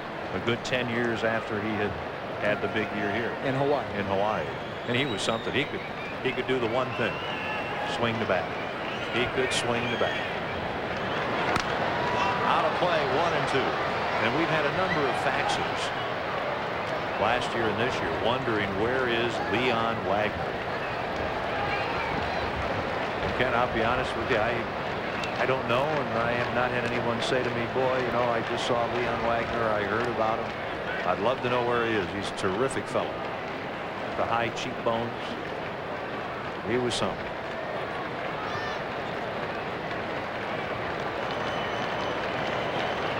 Hudler up there against Kevin Brown. Bases empty, 2 outs in the 5th. And it's popped up. Hoyles, Palmeiro coming in. They're going to let Hoyles do it. He squeezes it to retire the side. 5 innings complete before a sum out at the Big A, and it's 2-1 Baltimore. We're enjoying turn back the clock night here at Anaheim Stadium. The Orioles have a 2-1 lead. They've been playing music from 1961. Ken Brett has been singing along. Know all the words. Having a lot of fun. They just played Adele Shannon song from 1961. First pitch from Brian Anderson is a ball. Mark Smith leads it off, then Jeff Houston and Grady Anderson. And that last pitch by Brian Anderson, pitch number 90 on the season, 90 through 5 innings. Anderson, I think, Ken, if you look at the score and you see that the Angels are trailing 2-1, Brian Anderson has been somewhat fortunate in this ball game. He has given up 7 hits. He has walked 3 up to this point. Now, if you add those 2 numbers up, you get 10. He's had 10 base runners in 5 innings. Has given up but 2 runs. So 8 have been left on base, and that tells you a huge story of this game. Out of play, 2 and 2. Too many squiggly numbers for Brian Anderson. 7 hits, 3 walks in 5 innings. That's tough. Russell Moffett of Irvine sending us a fax tonight. There's a long one down the line, and it'll go foul. Russell commenting Seems as though there have been a lot of broken bats lately. Why do bats seem to break so easily at times? Why is wood still used? Wood is used because if they used metal bats in the big leagues, people would get hurt. Third baseman would get hurt. The balls would go too far. There's a base hit. Another leadoff base runner for the Orioles. Mark Smith 2 for 3. Fantasy football players get an edge on the competition with Prime Sports Reality Check Monday night at 6. Now, this is a live telecast to over 5,000 sports bars nationwide. It'll provide in-depth draft information from leading fantasy football experts and NFL celebrities. For the nearest location to you, call 1-800-99-THE-GAME. Prime Sports Reality Check Monday night at 6. Throw to first, and back in time is Mark Smith. You got your fantasy football team all lined up, Ken? You know, I'm not one of those fantasy guys. I don't do rotisserie baseball. I don't do those kind of things. And somebody asked me once to do a rotisserie baseball thing and thought that they were going to get an edge using me. Houston a bunt. Anderson's got to hurry, and they get the man at first base. And a nice stretch by J.T. Snow. Houston a sacrifice, and Mark Smith moves to second base. I thought this might be an easier play for the catcher when it left the bat, but Brian Anderson calls the ball, and he almost throws it away. Watch JT have trouble here staying on the bag. Look at the stretch there. Stays on the bag, and what's he immediately do? Very alertly picks up the runner on second base. Runner on second, 1 out in the 6th inning. Brian Anderson and the Angels are trailing 2-1, and here's Brady Anderson. Brady is doubled, popped to short, and lined to short.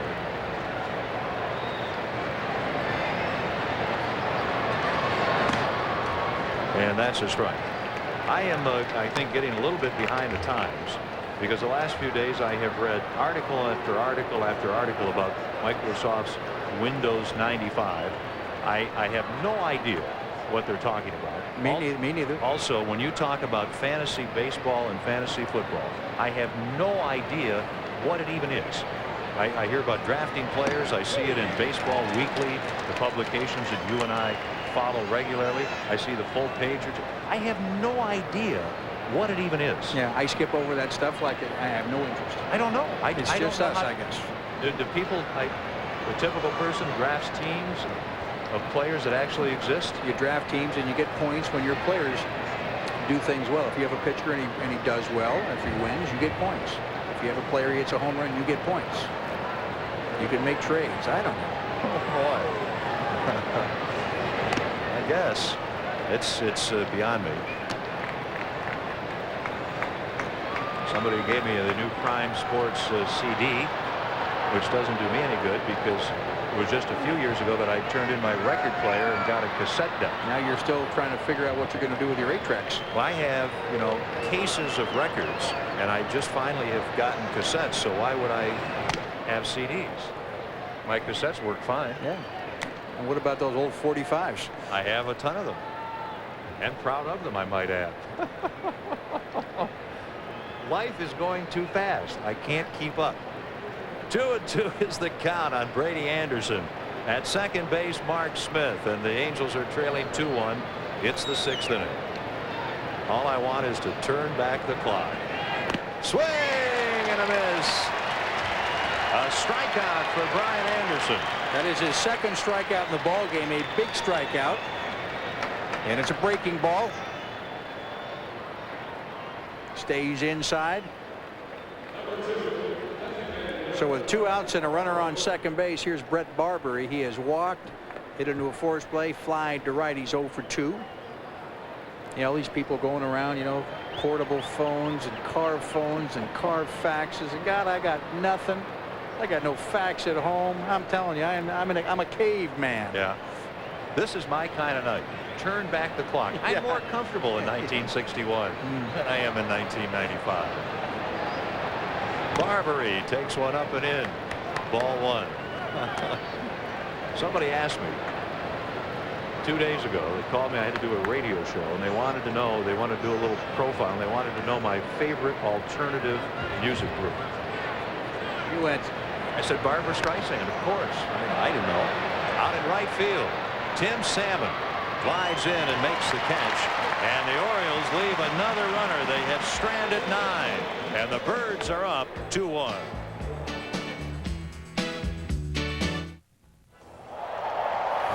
Angels baseball on Prime Sports is being brought to you by the Toyota dealers of Southern California. See your Toyota dealer today and you'll be sold. 61,082 here at the old ballpark tonight, and it is the second sellout of the season. We had another one for the 4th of July fireworks, and this crowd just a hair less, so it's the second largest crowd of the season, and they would like to see the Angels explode here in the 6th inning. The top of the order, Tony Phillips, Jim Edmonds, and Tim Salmon against Kevin Brown, allowing 1 run, 3 hits through 5. Remember, this is a pitcher who has not won in his last 12 starts, and he's high with this delivery, ball 1. Tony tonight has fly deep to left. He has also grounded to the first baseman Palmeiro. This guy is not pitching like a guy who hasn't won for that long. He's pitching very well here tonight. Scott Erickson last night, just a very so-so season, and he pitched like an all-star.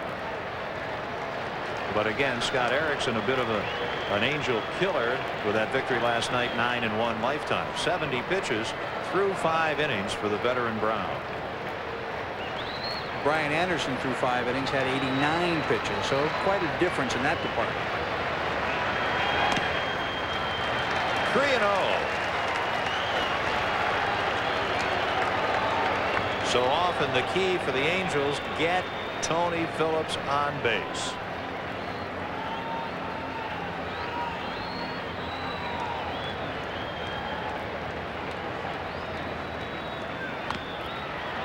That's a strike. Pamela Donnelly from San Gabriel says, I have yet to miss a Prime Sports telecast of an Angels game this season. However, I'm a bit confused. What exactly is a Texas League pop-up, and where did the name come from? How to play 3-2 on Phillips. I thought the Texas League pop-up, there's no such thing. It's a Texas League single. Right, it's a Texas League and hit. It's just a little blooper.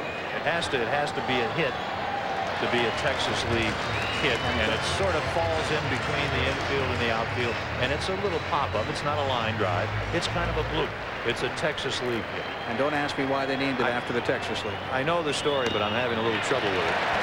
A leadoff walk in the 6th inning for Tony Phillips. It had to do with a Texas League ballpark.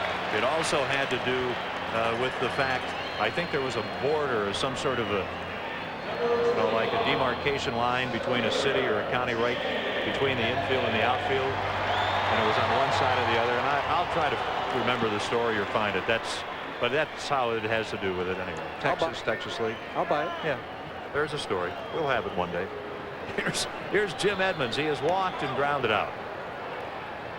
All of a sudden, the Angels have the potential tying run at first. The only other time the Angels have had the leadoff man on base tonight was in the 2nd when Davis led off with a single.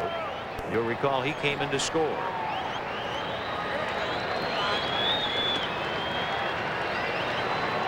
Palmeiro holding at first with Phillips.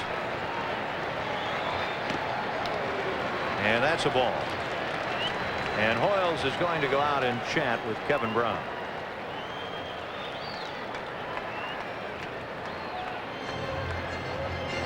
Bill Regan, he's the manager, first-year manager, first time he has managed at the big league level.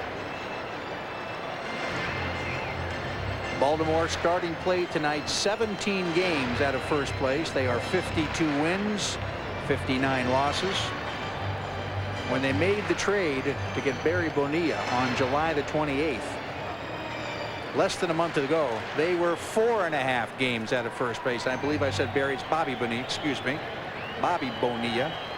They have lost 12 games in less than a month. Sound familiar, folks? Angels gained 11 games on Texas in under 3 weeks.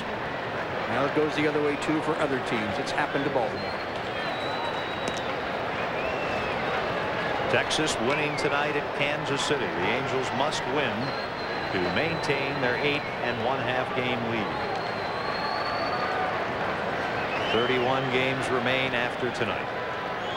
Orioles look for 2. And it's 1 ball, 1 strike on Jim Edmonds.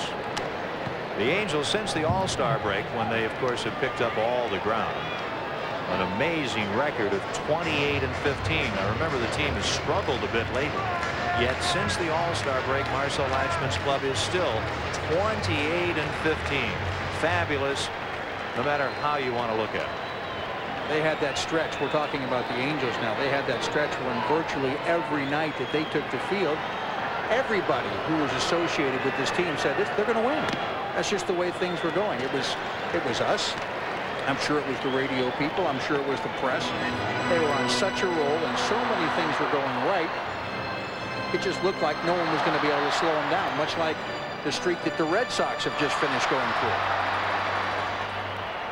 There is Gene Autry, chairman of the board. I don't think he is enjoying this season. He loves it. 87 now, 87 years of age. Thereabouts. In the neighborhood.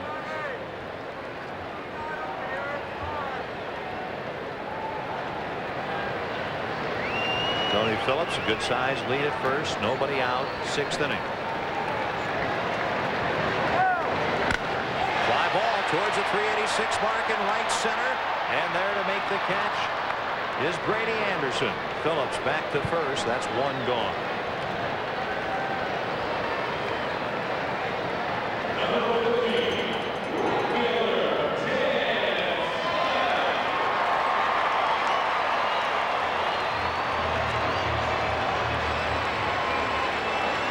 Tim Salmon singled in the 4th after striking out into a double play to end the 1st inning.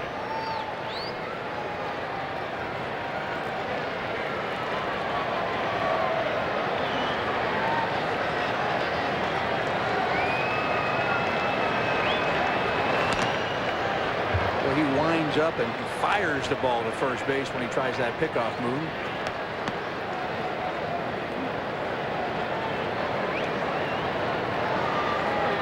Tony Phillips, pretty good lead.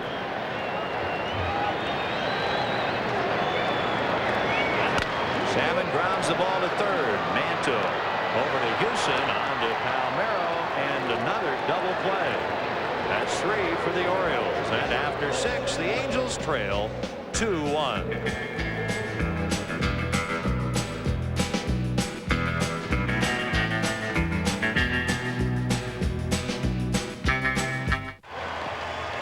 We are back. Let's look at some footage here. Gene Autry from the early years. There's Bill Rigney, first manager of the Angels. Some of the calisthenics. 1962 team photo. Look at Bill Rigney. Boy, what a great manager he was. The Los Angeles Angels back then, and here we are in 1995, and there he is. He is still the owner. He is still the chairman of the board. Gene Autry. 2-1 Orioles. Ripken leads off in the 7th against Brian Anderson, who has been dodging everything here tonight. The Orioles have stranded 9 runners in the first 6 innings. Bo Belinsky, one of the former Angels, back at the ballpark tonight, turning back the clock and remembering the heritage of the franchise. Out in center, Edmonds. Ripken gone, 1 out in the 7th inning. Bo up here in the back of the booth, visiting with him. He's a character. Fans get the latest scoop regarding the Halos on Angels clubhouse. Join Bill McDonald this week as he talks with Marcel Latchman, Chili Davis, and Chuck Finley. Take a look at the past week and a glimpse of what's on deck. It's the Angels clubhouse, Sunday at 11 on Prime Sports.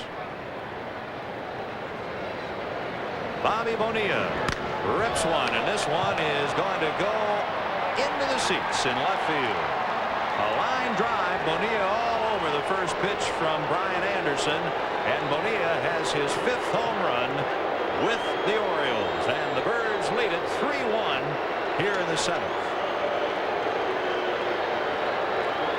That is his 17th home run this year that Brian Anderson has given up. He's given up 2 tonight. They have both been solo home runs. Both home runs have been hit on the first pitch.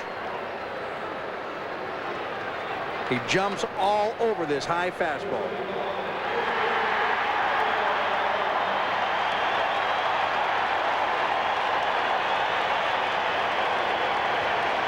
crowd reacting now because someone who caught that one threw the ball back, and it ended up in center field.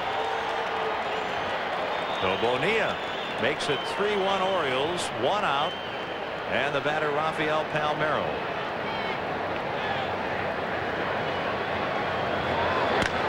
And he rips a base hit to right field. That's the first hit for Palmeiro, and the hit total now is 10 now. 10 hits with the 2 hits here, so 10 Oriole hits.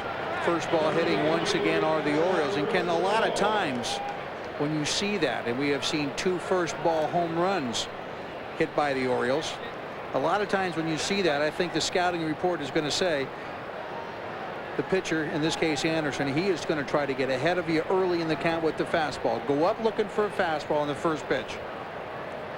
And to me, that doesn't mean you don't have to throw a fastball, or you have to throw a fastball on the first pitch. If you're going to throw one, make it a good fastball. The fastball he threw Hoyle's not a good fastball. The fastball to Bonilla, not a good fastball. Throw a good pitcher's fastball. The odds are still going to be in your favor as we see Mike James in the bullpen.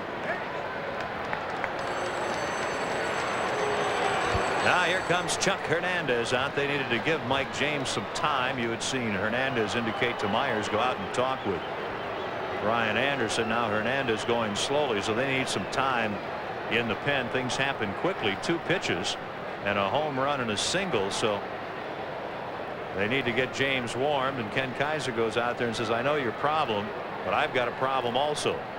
Look, we got, we're in the bottom of the 7th, top of the 7th. We're in the 7th, and I got a lot of people here, and let's get this thing going.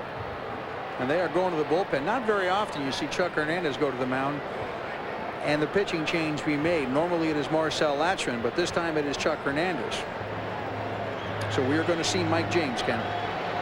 6 1/3 tonight for Brian Anderson. Walks 3, gives up 10 hits. Again, not a strong outing. More typical of what we have been seeing from the Angels starters with some regularity here of late. 107 pitches. Mike James will come into the contest, and the Angels here in the 7th inning find themselves trailing the Baltimore Orioles 3-1. Will take a timeout and then return to Anaheim Stadium. We are back. Mike James, the new Angel pitcher, after Brian Anderson goes to first, 6 1/3. Mike James, look at his numbers. Excellent ERA at 2.80 after 33 ball games. 34 hits in 45 innings, a difference of 11. Good control. And a strikeout to base on ball ratio of just under 2-1.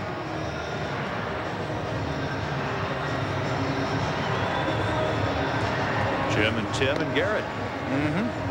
Boy, oh boy, how about that? Get a copy of that. This copyrighted telecast is presented by authority of the California Angels and is intended solely for the private, non-commercial use of our audience. Any publication, reproduction, retransmission, recablecast, or other use of the pictures, descriptions, and accounts of this game without the express written consent of the California Angels is prohibited. Turning back the clock to 1961 here tonight. 1961. Wow. John F. Kennedy took office January of 61. Berlin Wall went up in 61. Remember that on April 12th in 61, Yuri Gagarin became the first man in space, beating Alan Shepard in the United States by a month. The top comedy TV shows were Mr. Ed and My Mother the Car. Ford introduced the Falcon in 1961. Chevrolet introduced the Corvair. Jack Parr was in his last year as host of The Tonight Show. A fellow named Johnny Carson took over in 1962. That'll never work, they said. Oh, no. He's no Jack Parr. That's right.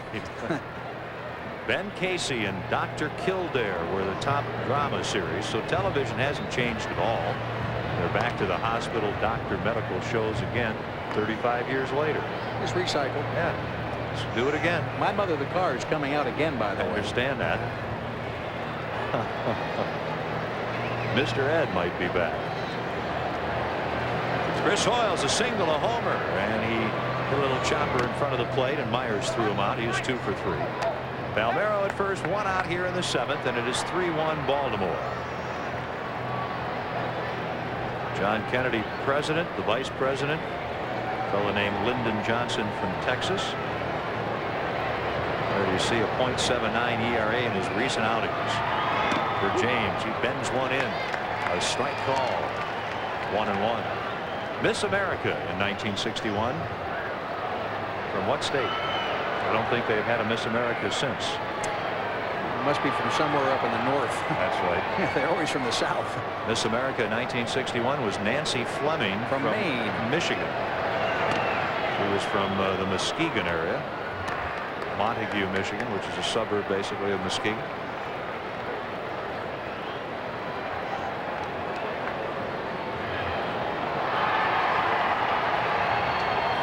Chris Hoyle's up there, 2-1 the count. The Angels are in double play depth. And it is fouled, 2-2. There's Brian Anderson going 6 1/3 tonight. Academy Award winners in 1961, the best picture of 1961. You still hear about it today as a play. Ben-Hur. West Side Story. Yeah. I remember being dragged to see West Side Story. It was pretty good. I don't think I wanted to go. I went. Tight, 3-2. Best actress in 1961, Sophia Loren. In the movie Two Women. I missed it. I missed it, but I'll give her the vote. We'll go with her.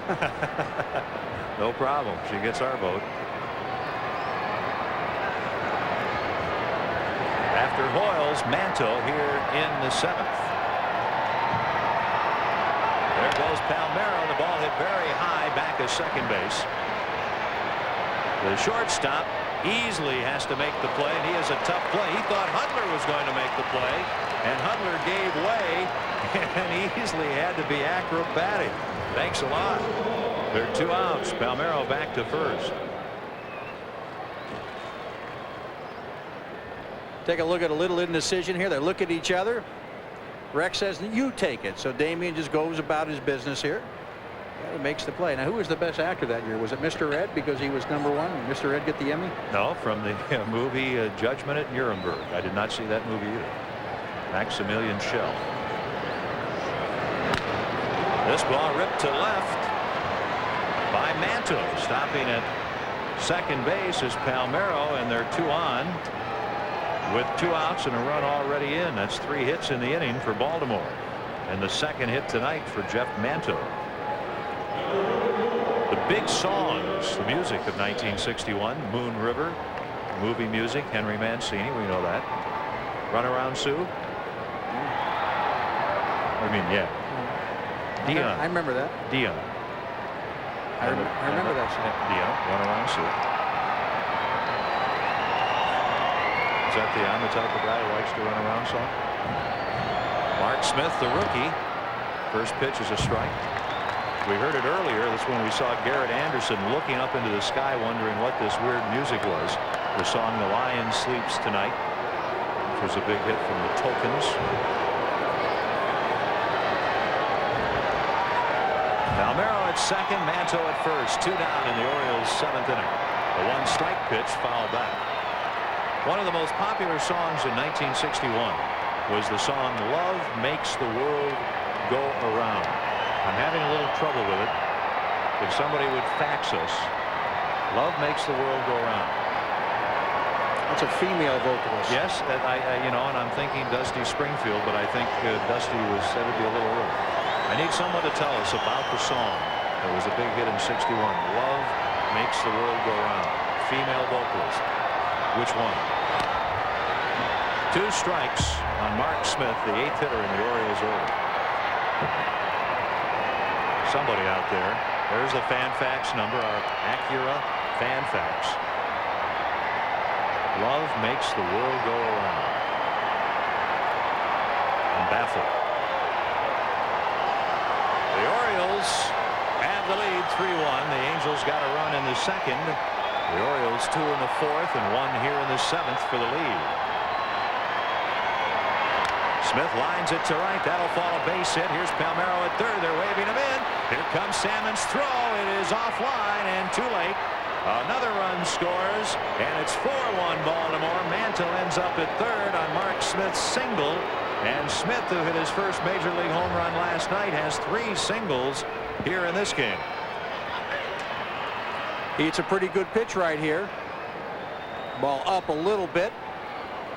Base hit to right field. A run is going to score. The run is going to be charged to the starting pitcher Brian Anderson, and he will leave the ball game now, giving up 4 earned runs. Marcel Etchman is going to the mound. Bob Patterson was up and throwing, and with a left-hander due up, I wouldn't be surprised if that is exactly what we're going to see, a left-handed pitcher coming in to face the left-handed hitting second baseman Jeff Hewson.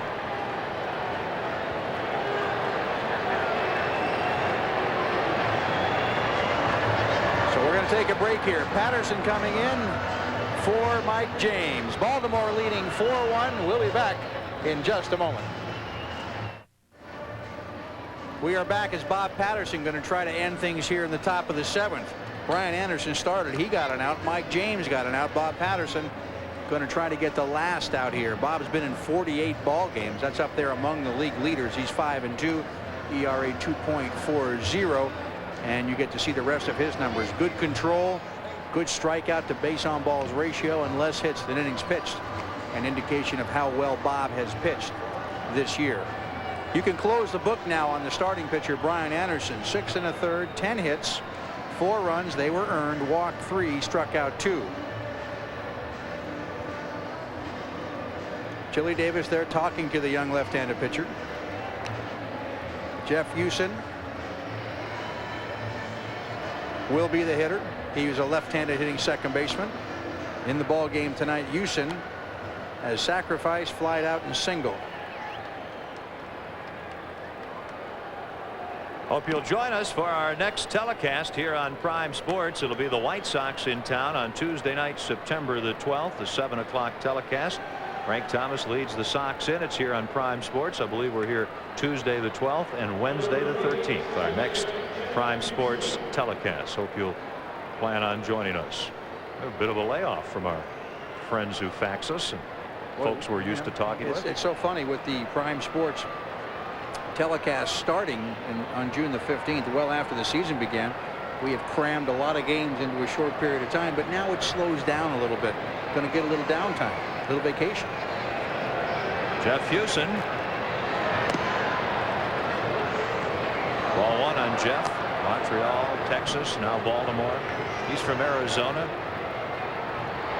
At third base, Mantle. At first base is Mark Smith.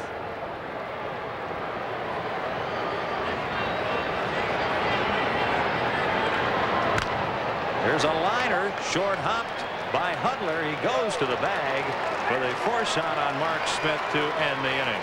But a 2-run 7th for the Orioles, and they lead 4-1. The Angels find themselves trailing 4-1 before 61,082 as this contest goes to the bottom of the 7th.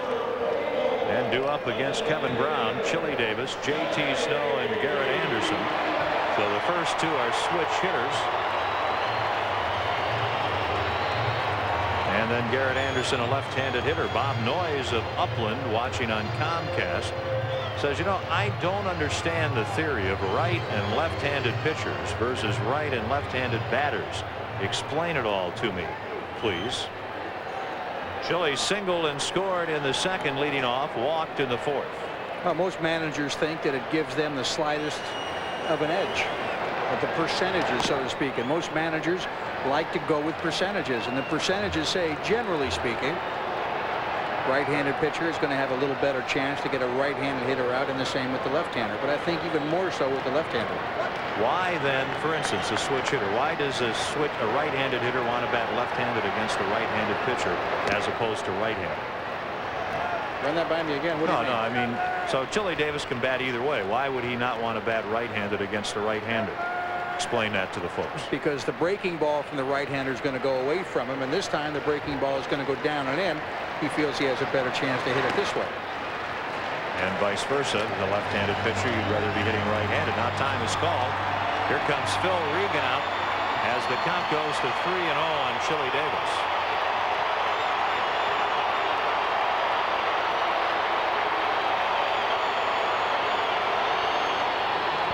Armando Benitez was up throwing earlier for the Orioles. He's got a 4-1 lead to play with now, does Kevin Brown and the manager. So the manager, I don't think he's going to take him out now. I think he's just going to find out where he is.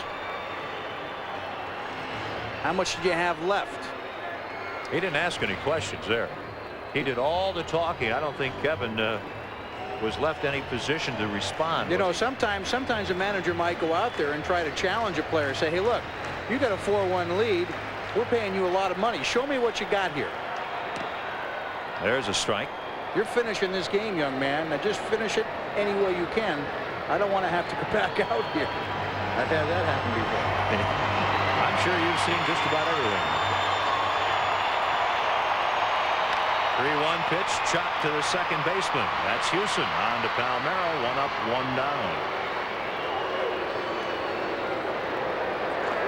Now, to me, one of the things a manager's got to learn about his players is what does he need to do to get them motivated when he goes out to the mound. Some guys might need a little kick. Some guys might need a little pat on the rear end.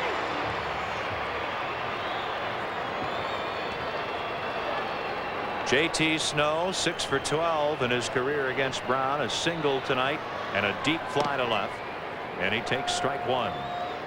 Ken Kaiser calling balls and strikes tonight.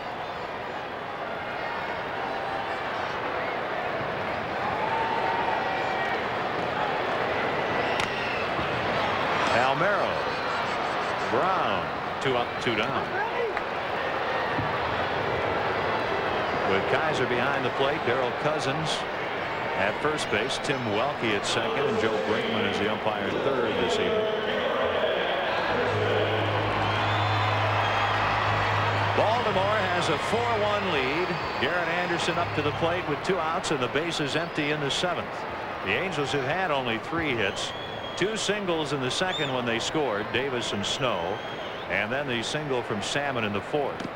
Davis followed with a walk. So the Angels have had 2 interesting innings, and that's been it. They just have not been able to do much with a veteran Brown.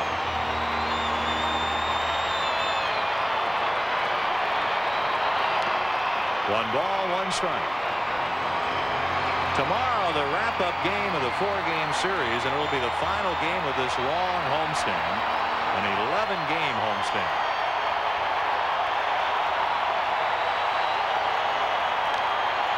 One and 2. 1:05 start tomorrow. And then the road trip Tuesday through Thursday in New York, then Friday, Saturday, Sunday next weekend in Boston, and then 3 in Baltimore. Mike Harkey tomorrow in the 1:05 game against Baltimore's Mike Mussina. Swing and a miss, and a 1-2-3 inning for Kevin Brown. On to the 8th. A 4-1 lead for the Orioles.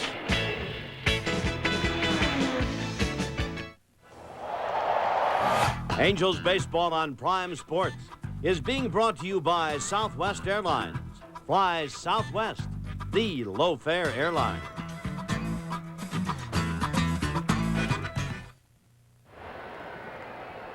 Eighth inning, Anaheim Stadium, sellout crowd, 4-1 Orioles. The Orioles have played very, very well against the Angels. They have taken 5 of the 8 so far, 3 of 5 here. Let's turn back the clock night. It is not country western night. 1 strike. Brady Anderson leading off the 8th with Barbary and Ripken to follow against reliever Bob Patterson. We were asking earlier, talking about 1961, turning back the clock tonight to 1961, the Angels' inaugural year. One of the big songs in 1961 was "Love Makes the World Go Around." Ken and I feel that was a female vocalist. Trying to find out the identity, and we have a fax from Whit Stewart. And Whit, you're in the neighborhood, but on the wrong street. Whit talks about, Whit obviously has one of those books.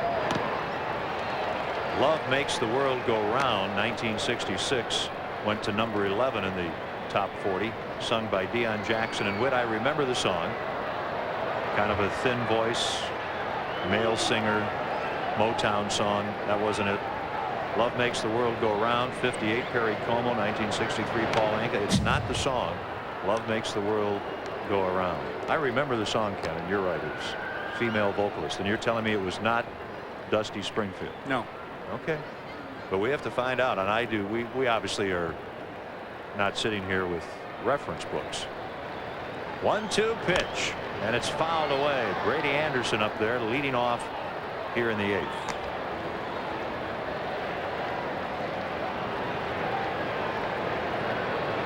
Once the Angels wade through these Eastern Division teams, things get a little better.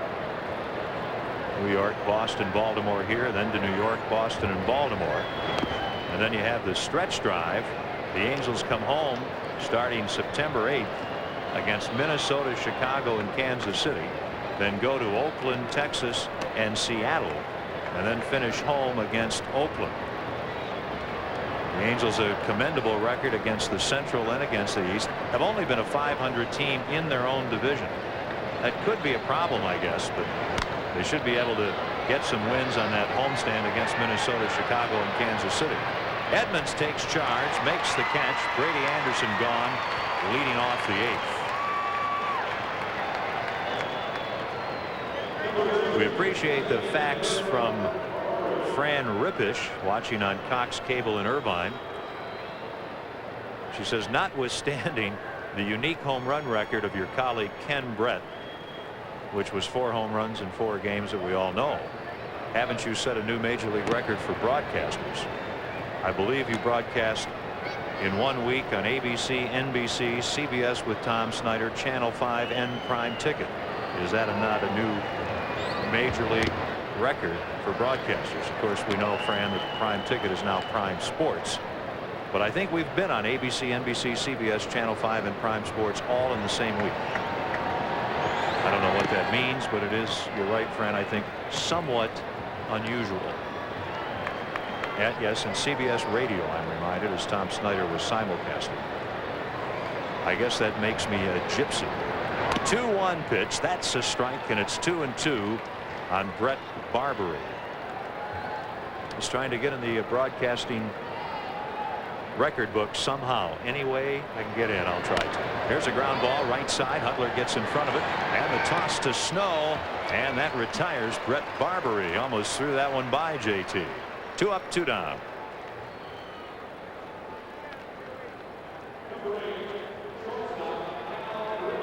Pat Jones of Tustin going into the Billboard book of top 40 hits.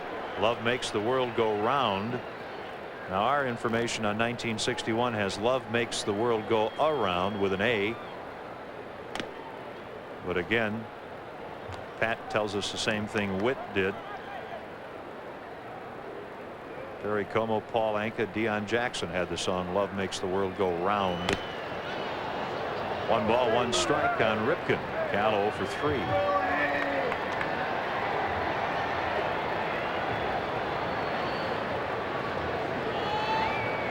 We're going to have to call Casey Kasem and get the final word. Call the master. Casey, could you fax us, please, and tell us about the 61 hit Love Makes the World Go Around. 1-1 pitch, and it is 2-1. They appeal to Darrell Cousins. He agrees. No swing.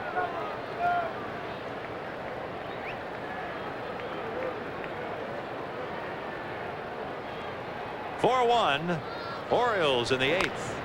Ground ball, 1 hop. Nice play by Tony Phillips, and out at first is Ripken. Patterson out of the pen has retired all 4 Orioles he has faced, and we go to the bottom of the 8th. We've got press box after the game. You'll get caught up on the day in sports, some college football, NFL football, all the baseball.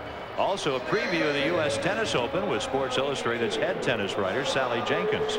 And our friend Leslie Goodell visits with college football's winningest coach Eddie Robinson of Grambling. It's all on the big box tonight after the game here on Prime Sports.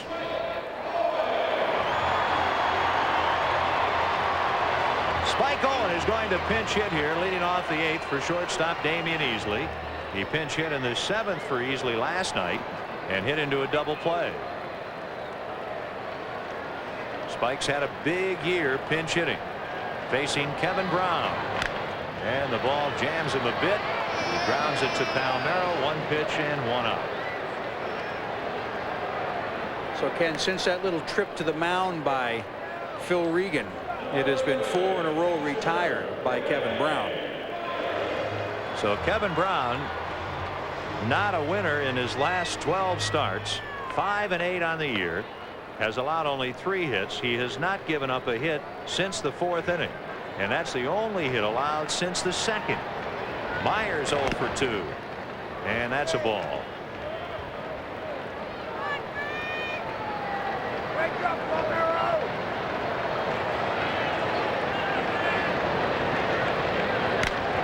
High fly down the left field line, going foul, probably near the rail, and reaching in is Smith. Does he have it? He makes the catch. What a catch by the rookie, Mark Smith. Wow. Boy, I didn't think he had a chance to make that catch, and it didn't look to me as if he put his glove into the stands until the very last second. Gets there just in time, reaches in, has a little interference. I'll tell you what, that's a fine catch. I think he kind of threw it up at the last minute, didn't he? Almost looked like he was going to give up. What a catch. We're going to get another pinch hitter. Mike Aldretti is going to make his 2nd appearance with the Angels. He debuted last night in the 8th and struck out against Scott Erickson.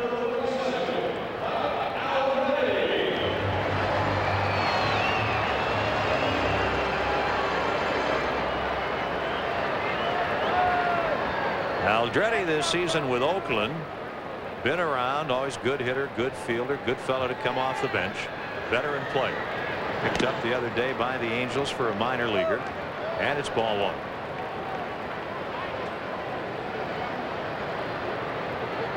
Played 2 games with the Angels, worn 2 different style uniforms. Probably wondering what they're going to wear tomorrow. Not quite at home yet. 1 ball, 1 strike. I think I read something in the paper that when Sandy Alderson was the fine general manager of the Oakland team, when he called Mike Aldretti at home to inform him of the trade, he said, "Mike, this is Sandy Alderson." And the only thing I guess Mike wanted to say was, "Uh-oh, what's going on?" And Sandy said, "I think I have some good news for you," which is an interesting way to put it from his perspective, being the general manager.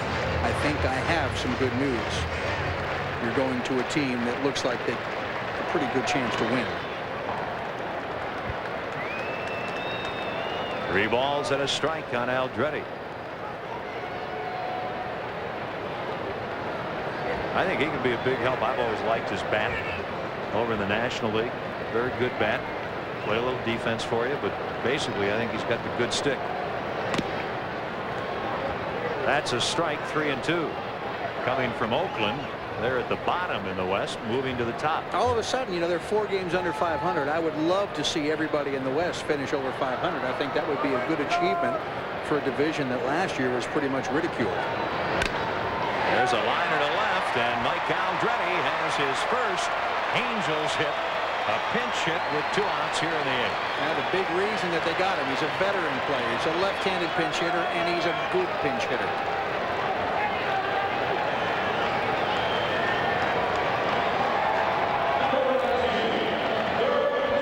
Little inside out swing. 9:39.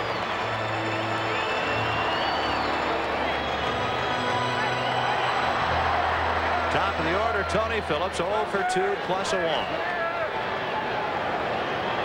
Kevin Brown's pitch, and it's ball 1. Kevin tonight has walked 3. Edmonds in the 1st, Davis in the 4th, Phillips in the 6th.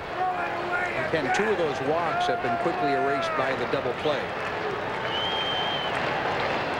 There have been 3 double plays behind him. That certainly has helped.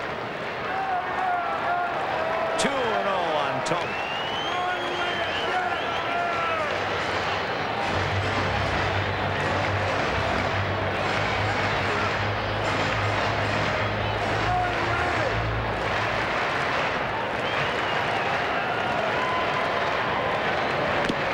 Not 2-1.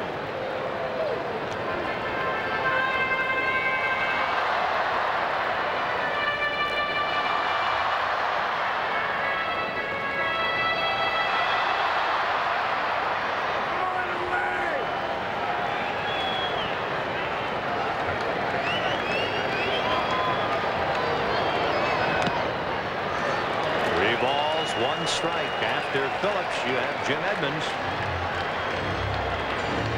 Jim, the team leader in home runs.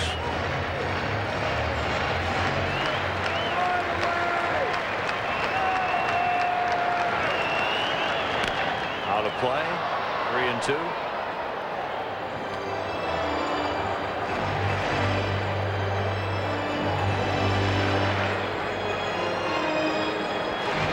Angels have an offense that is, I guess you could say, hard to shut down. Have been held to 1 run or less only twice since July. They have one here tonight in the bottom of the 8th with 2 outs and a runner on first, and the Angels trailing 4-1. A walk, and with 2 outs, Aldrete and Phillips reach base. Now here comes Phil Regan again. This time I think he's going to have the hook with him, and they want the left-hander. He has already made the move to the bullpen. The only question is it going to be Mark Lee or Jesse Orozco? I'm going to go with Jesse Orozco. I think he would be perhaps a little tougher with his hard breaking ball against the left-handed hitter. We will wait and see. It is Jesse Orozco. A very fine outing for the veteran Kevin Brown, who has not won in his last 12 starts. He leaves with a 4-1 lead. We are back to see Jesse Orozco here. 54 ball games. That ties him, or take that back, that leads the American League in relief appearances. He's 2-3 with an ERA of 3.35. Veteran left-hander, 25 hits in 40 innings and 48 strikeouts in those 40 innings pitched. To give you an idea of how well Jesse has done this year, opponent's batting average against Jesse Orozco, 184. To make matters worse, left-handers are hitting 159. And Ken, remember that fax we had a little while ago? Why would they bring the left-hander in to face the left-handed hitter? Well, here's a pretty good example why. Jesse Orozco, good hard breaking stuff. Left-handers hitting 159 off him. That is a pretty good percentage for Phil Regan to go to. 4-1. The Orioles lead it. They have home runs tonight from Chris Hoyles and Bobby Bonilla. Angels starter Brian Anderson giving up all 4 runs on 10 hits, and he walked 3 in 6 1/3. Interesting facts from Danny and Evan Minkoff in San Bernardino. Great Angel fans. They talk about the Baltimore chop, which is just when a hitter chops the ball down and hits in front of the plate. And somehow long ago it got the name Baltimore chop. But they've got the great PS. Isn't it a little against the spirit of turn back the clock night to be accepting faxes? Yes, it is. You're right. Here's Jim Edmonds. Jim has walked, grounded out, and fly to center. 320 with 6 of his 30 home runs against the Southpaws. Well, here you have somebody. The opponents are hitting 159 off Orozco, but Jim Edmonds is hitting 320 off left-handed pitchers, so pretty good confrontation right here. Big opportunity for the Angels in the 8th here. It all happens with 2 outs. And the crowd getting into it. That's a strike.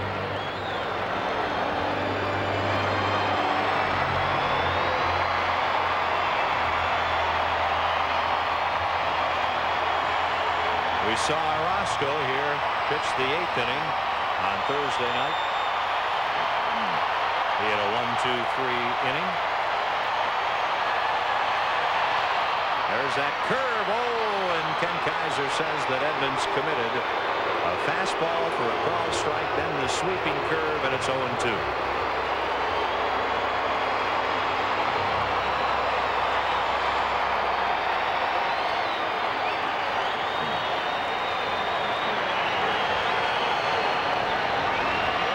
What is he going to do? He's got a good hard breaking ball. And there it is. Big wide one. A horizontal type of breaking ball, Ken. You know, much more left to right than up and down.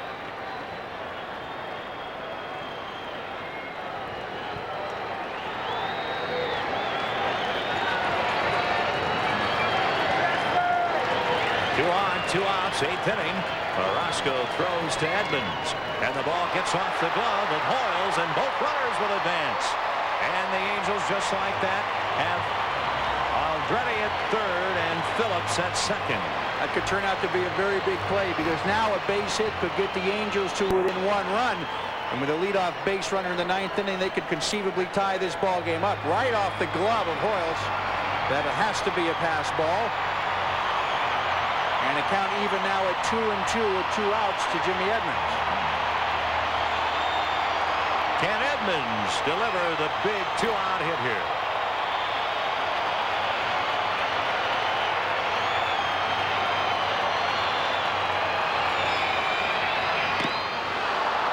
Orozco gets the job done. A huge strikeout for the Orioles. And after 8, the Orioles 4 and the Angels 1. Angels baseball on Prime Sports is being brought to you by Beck's Beer, the #1 imported German beer. Another reminder to stay tuned for Press Box after the game here on Prime Sports. They bring you up to date on everything that's happening and has happened. So be sure to join us for the box after the game. New shortstop Spike Owen, after pinch hitting for Easley, stays in the game. Remember, Aldrete pinch hit for Hudler, so Leaned is the new second baseman. And Bonilla drives one into the crowd. 2 strikes on Bobby Bonilla. Bobby homered in his 4th at bat back in the 7th, his 5th home run with the Orioles, and that made it 3-1 at the time. They got another run in the 7th on a Mark Smith single. RBIs from Bonilla, Smith, Hoyles, and Houston tonight for Baltimore.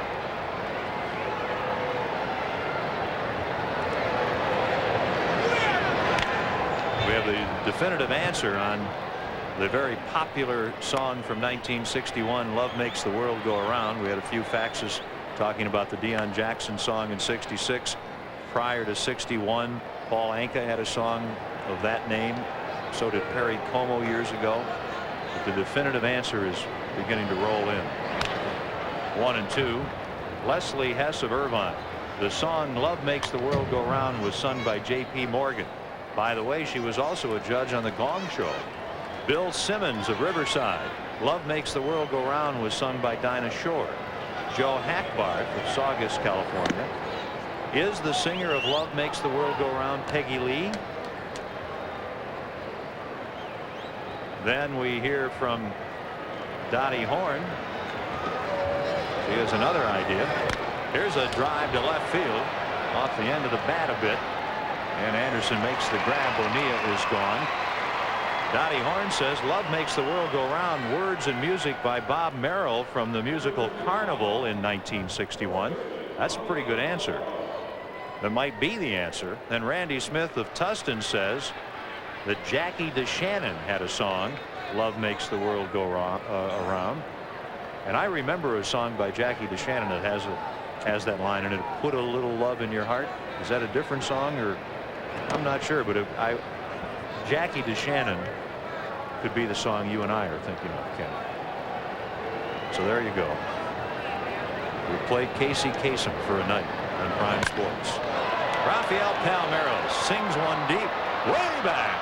Edmonds leaps, and this one is out of here. A home run for Rafael Palmeiro. He has just belted his 30th home run of the season, and for Palmeiro, his second in as many nights. A quiet 30 home run season for Rafael Palmeiro. You know, if you had told me that was number 30, which I just heard you say, of course, and I wrote down how many home runs he had, I would have said, well, that's a pretty good year, 30 home runs. Take a look at the pitch. He just turns on that. Marcel Ashman going back out to the mound. We're going to see another pitching change. It's the second time in Palmeiro's career he has reached 30. 2 years ago, his last season with Texas, he had 37 home runs. An inning and 2/3 tonight for Bob Patterson, and he gives up the home run. So the Angels will bring in their 4th pitcher of the evening. They find themselves in the 9th inning, trailing 5-1.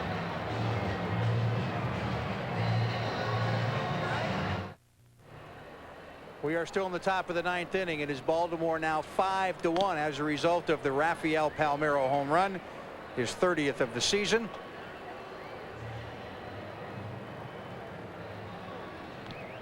Jimmy Evans may have hurt his back here going back for this ball. Look at him timing. He's getting ready to time his jump right here.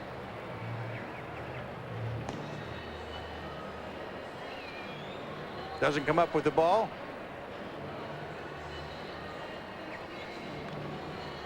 Does come up with a little bit of a sore back perhaps. But the new pitcher, John Habian. There's John. He is the 4th Angel pitcher of the evening. 16 ball games, 0-2 ERA, 4.66. He'll be facing Chris Hoyles. The on-deck hitter is Jeff Manto.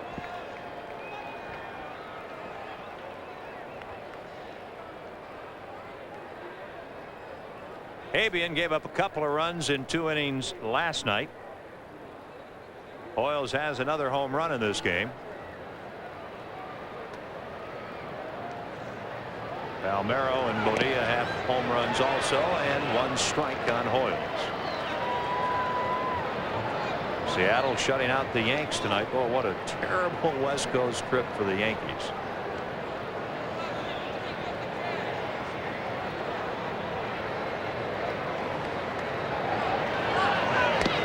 Seattle is 3rd in the wild card race. They remain 2 games behind Texas. Texas winning at Kansas City tonight.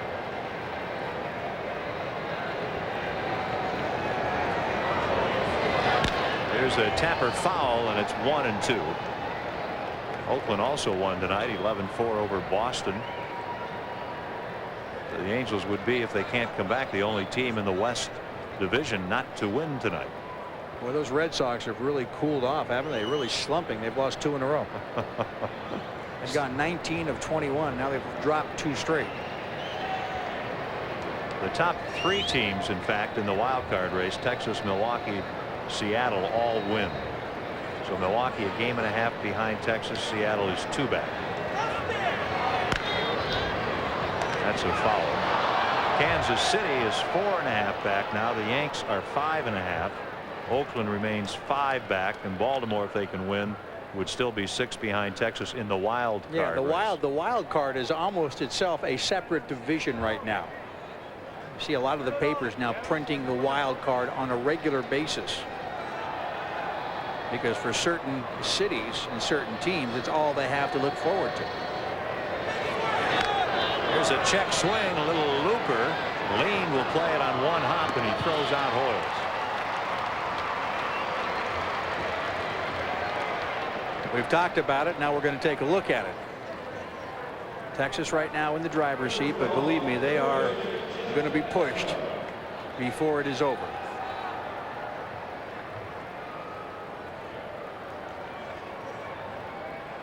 Jeff Manto has a couple of hits tonight. He had a hit last night, had another hit here on Thursday night, so he finds himself with an 8-game hitting streak. Nobody on and 2 outs, and it's low, ball 1. In the 9th for the Angels, trailing at the moment 5-1. It'll be Salmon, Davis, and Snow. There's a base hit, so Manto continues his hot hitting. 3 hits in this one, and a 14-hit attack this evening for Baltimore. 14 hits, 3 home runs in the ball game for the Orioles. All 3 home runs, solo home runs. If you're going to give up home runs, again, that's, believe me, those are the best kind to give up.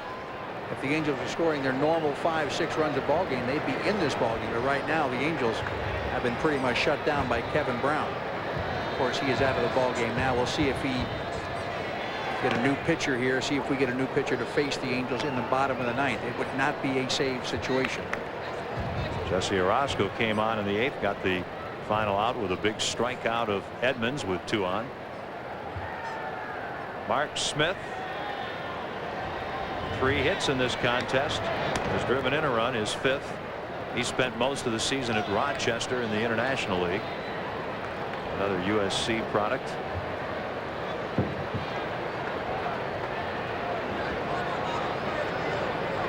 (5-1) Orioles lead in the 9th. This one popped up into shallow center. And it is Spike Owen to make the grab to retire the side. So the bottom of the ninth coming up. Salmon, Davis, and Snow for the Angels.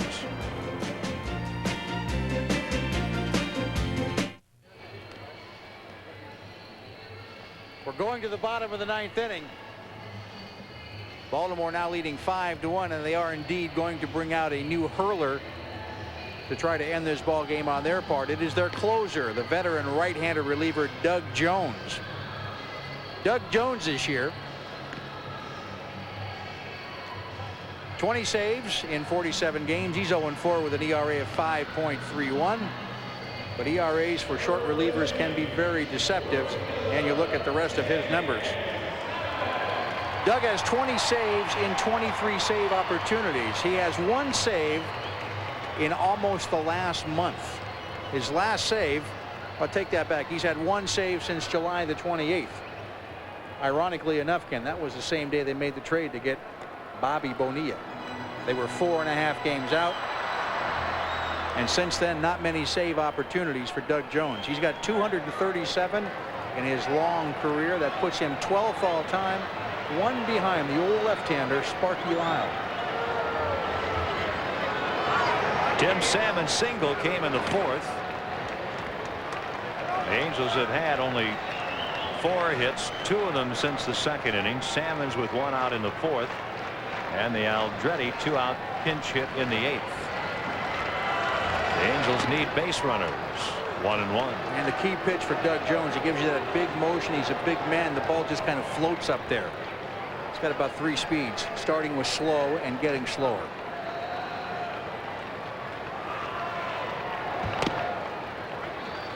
Two and 1. If the Orioles do win this, they will win the season series here, no matter what happens tomorrow. The Orioles have won the season series here from the Angels at the Big A every year since 1988. And they'll have won 6 out of 9 from California this season if they win this one. This ball hit high. It's got a lot of distance. Center field, straight away. Brady Anderson, and it is gone. Tim Salmon leads off the 9th with his 30th home run of 1995.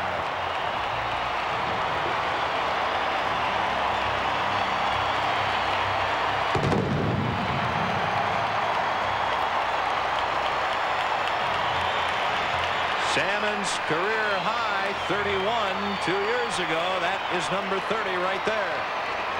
He falls behind 3-1. Salmon has seen a lot of pitches, and he just tees off on a pitch that is about belt high and away. Tim Salmon, the 11th Angel to hit 30 home runs in the season. Jim Evans last night became the 10th.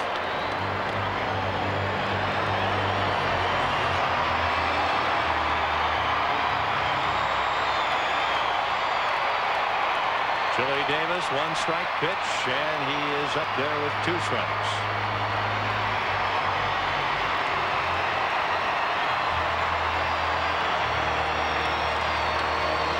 Homers, 86 RBIs for Salmon, and 31 games remaining. What a year. And we're talking 144-game season, folks. That ball is foul. These fellows are putting up numbers you'd be proud to have in a normal 162-game season.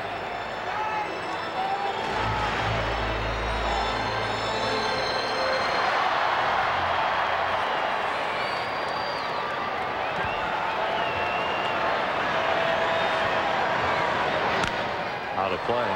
Look at Garrett Anderson, for instance. He has 13 homers, 57 RBIs, 31 games to go. Ken, he's going to have a season of just barely 100 games himself.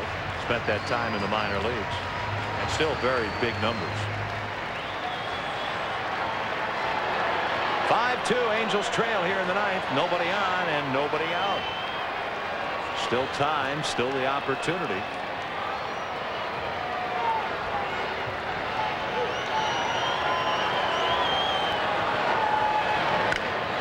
Chili. Brady Anderson. 1 out.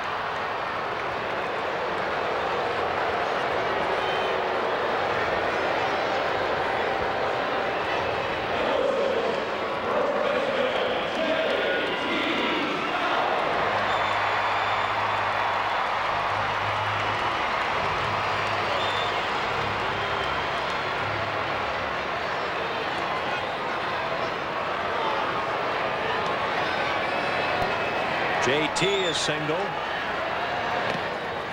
Ball 1. Still only 5 Angels hits. The Orioles have had 14. The Orioles tonight stranding 12 runners. The irony of this is that had the Angels gotten one more big hit in the 8th inning, maybe hit into one less double play, this would be a ball game. Baltimore has been knocking on the door all night long.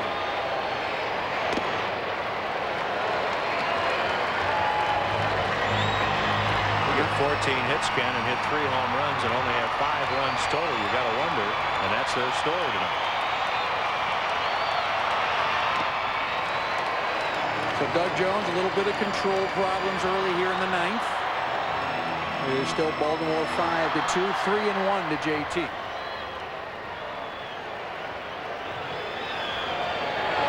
JT takes it and draws a walk.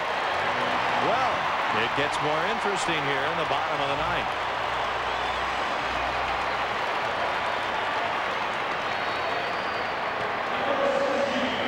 When he's had a lot of rest, he has not pitched well. He has not pitched since Tuesday. Now, you would think kind of a manager knows what we know, and I'm sure that Phil Regan knows what we know. He would get him out there on a fairly regular basis, no matter what the score is. Just get him in there for a hitter or two. Get him in there for an inning, even if you're losing, to keep him sharp, to keep the numbers down, and to give himself a better opportunity to save the ball game. Garrett Anderson up there, 1 strike. 2 strikes on Garrett. Problem the Angels face is they have the potential tying run on deck as they're running out of outs. They have only 2 remaining. They've already made 25. They trail 5-2 in the 9th. Popped up the third baseman Manto into foul ground. Jeff there, and they're 2 away. Now only 1 Angel out remaining.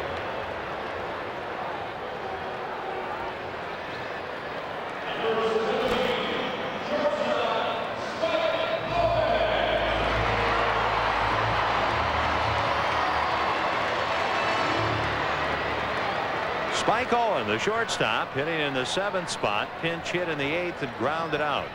Hitting .233. Veteran, University of Texas product, Spike Owen. JT Snow at first. Palmeiro well behind him with 2 outs in the 9th. And it is 5-2 Orioles. Strike 1. So it looks very much like the Angels will come to the park tomorrow, leading the West by 7.5 games with 31 remaining.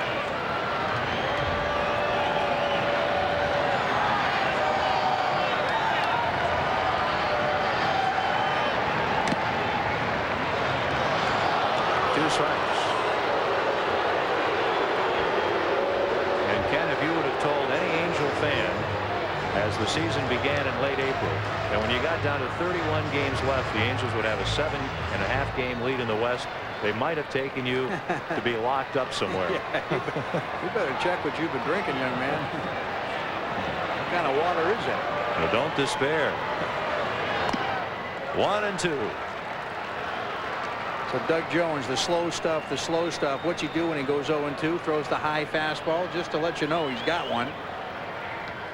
And let's see what he does here when he wants to go to work.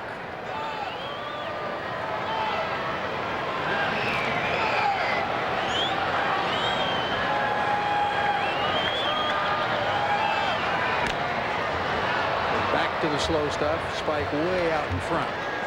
Now you might think, if you're Doug Jones, well, you know, I might have him set up for the good hard one now. Even though I don't throw real hard, if I have him thinking the soft stuff, the hard stuff's going to look like a Nolan Ryan fastball.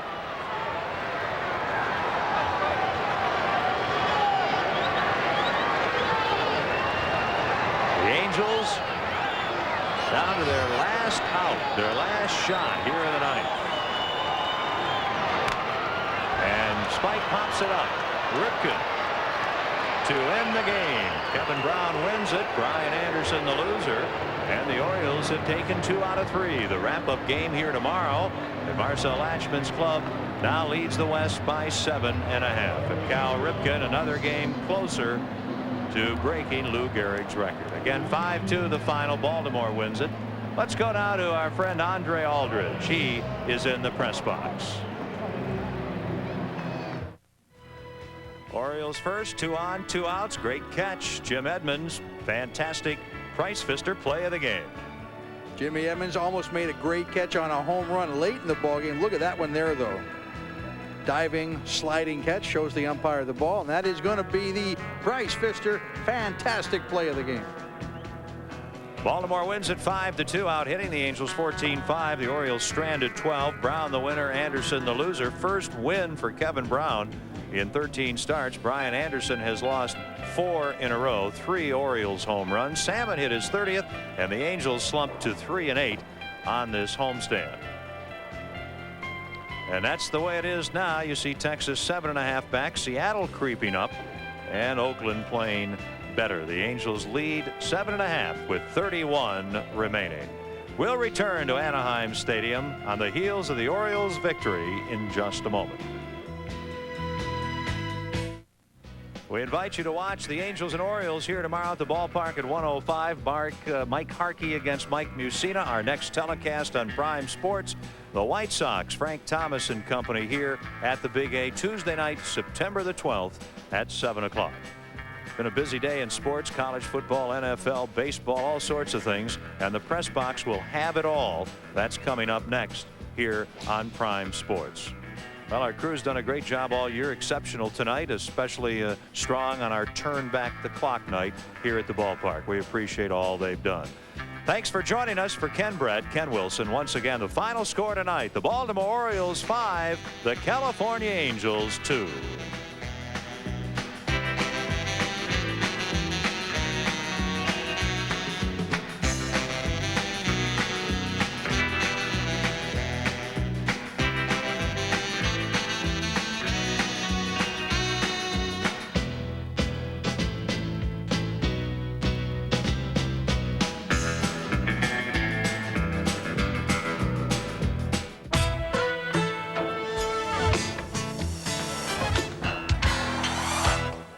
Angels baseball on Prime Sports has been brought to you by Southwest Airlines. Fly Southwest, the low-fare airline. By Great Western's family of companies, $42 billion strong. Great Western will always be there. And by your Southern California Lexus dealer, who invite you to test drive a Lexus today.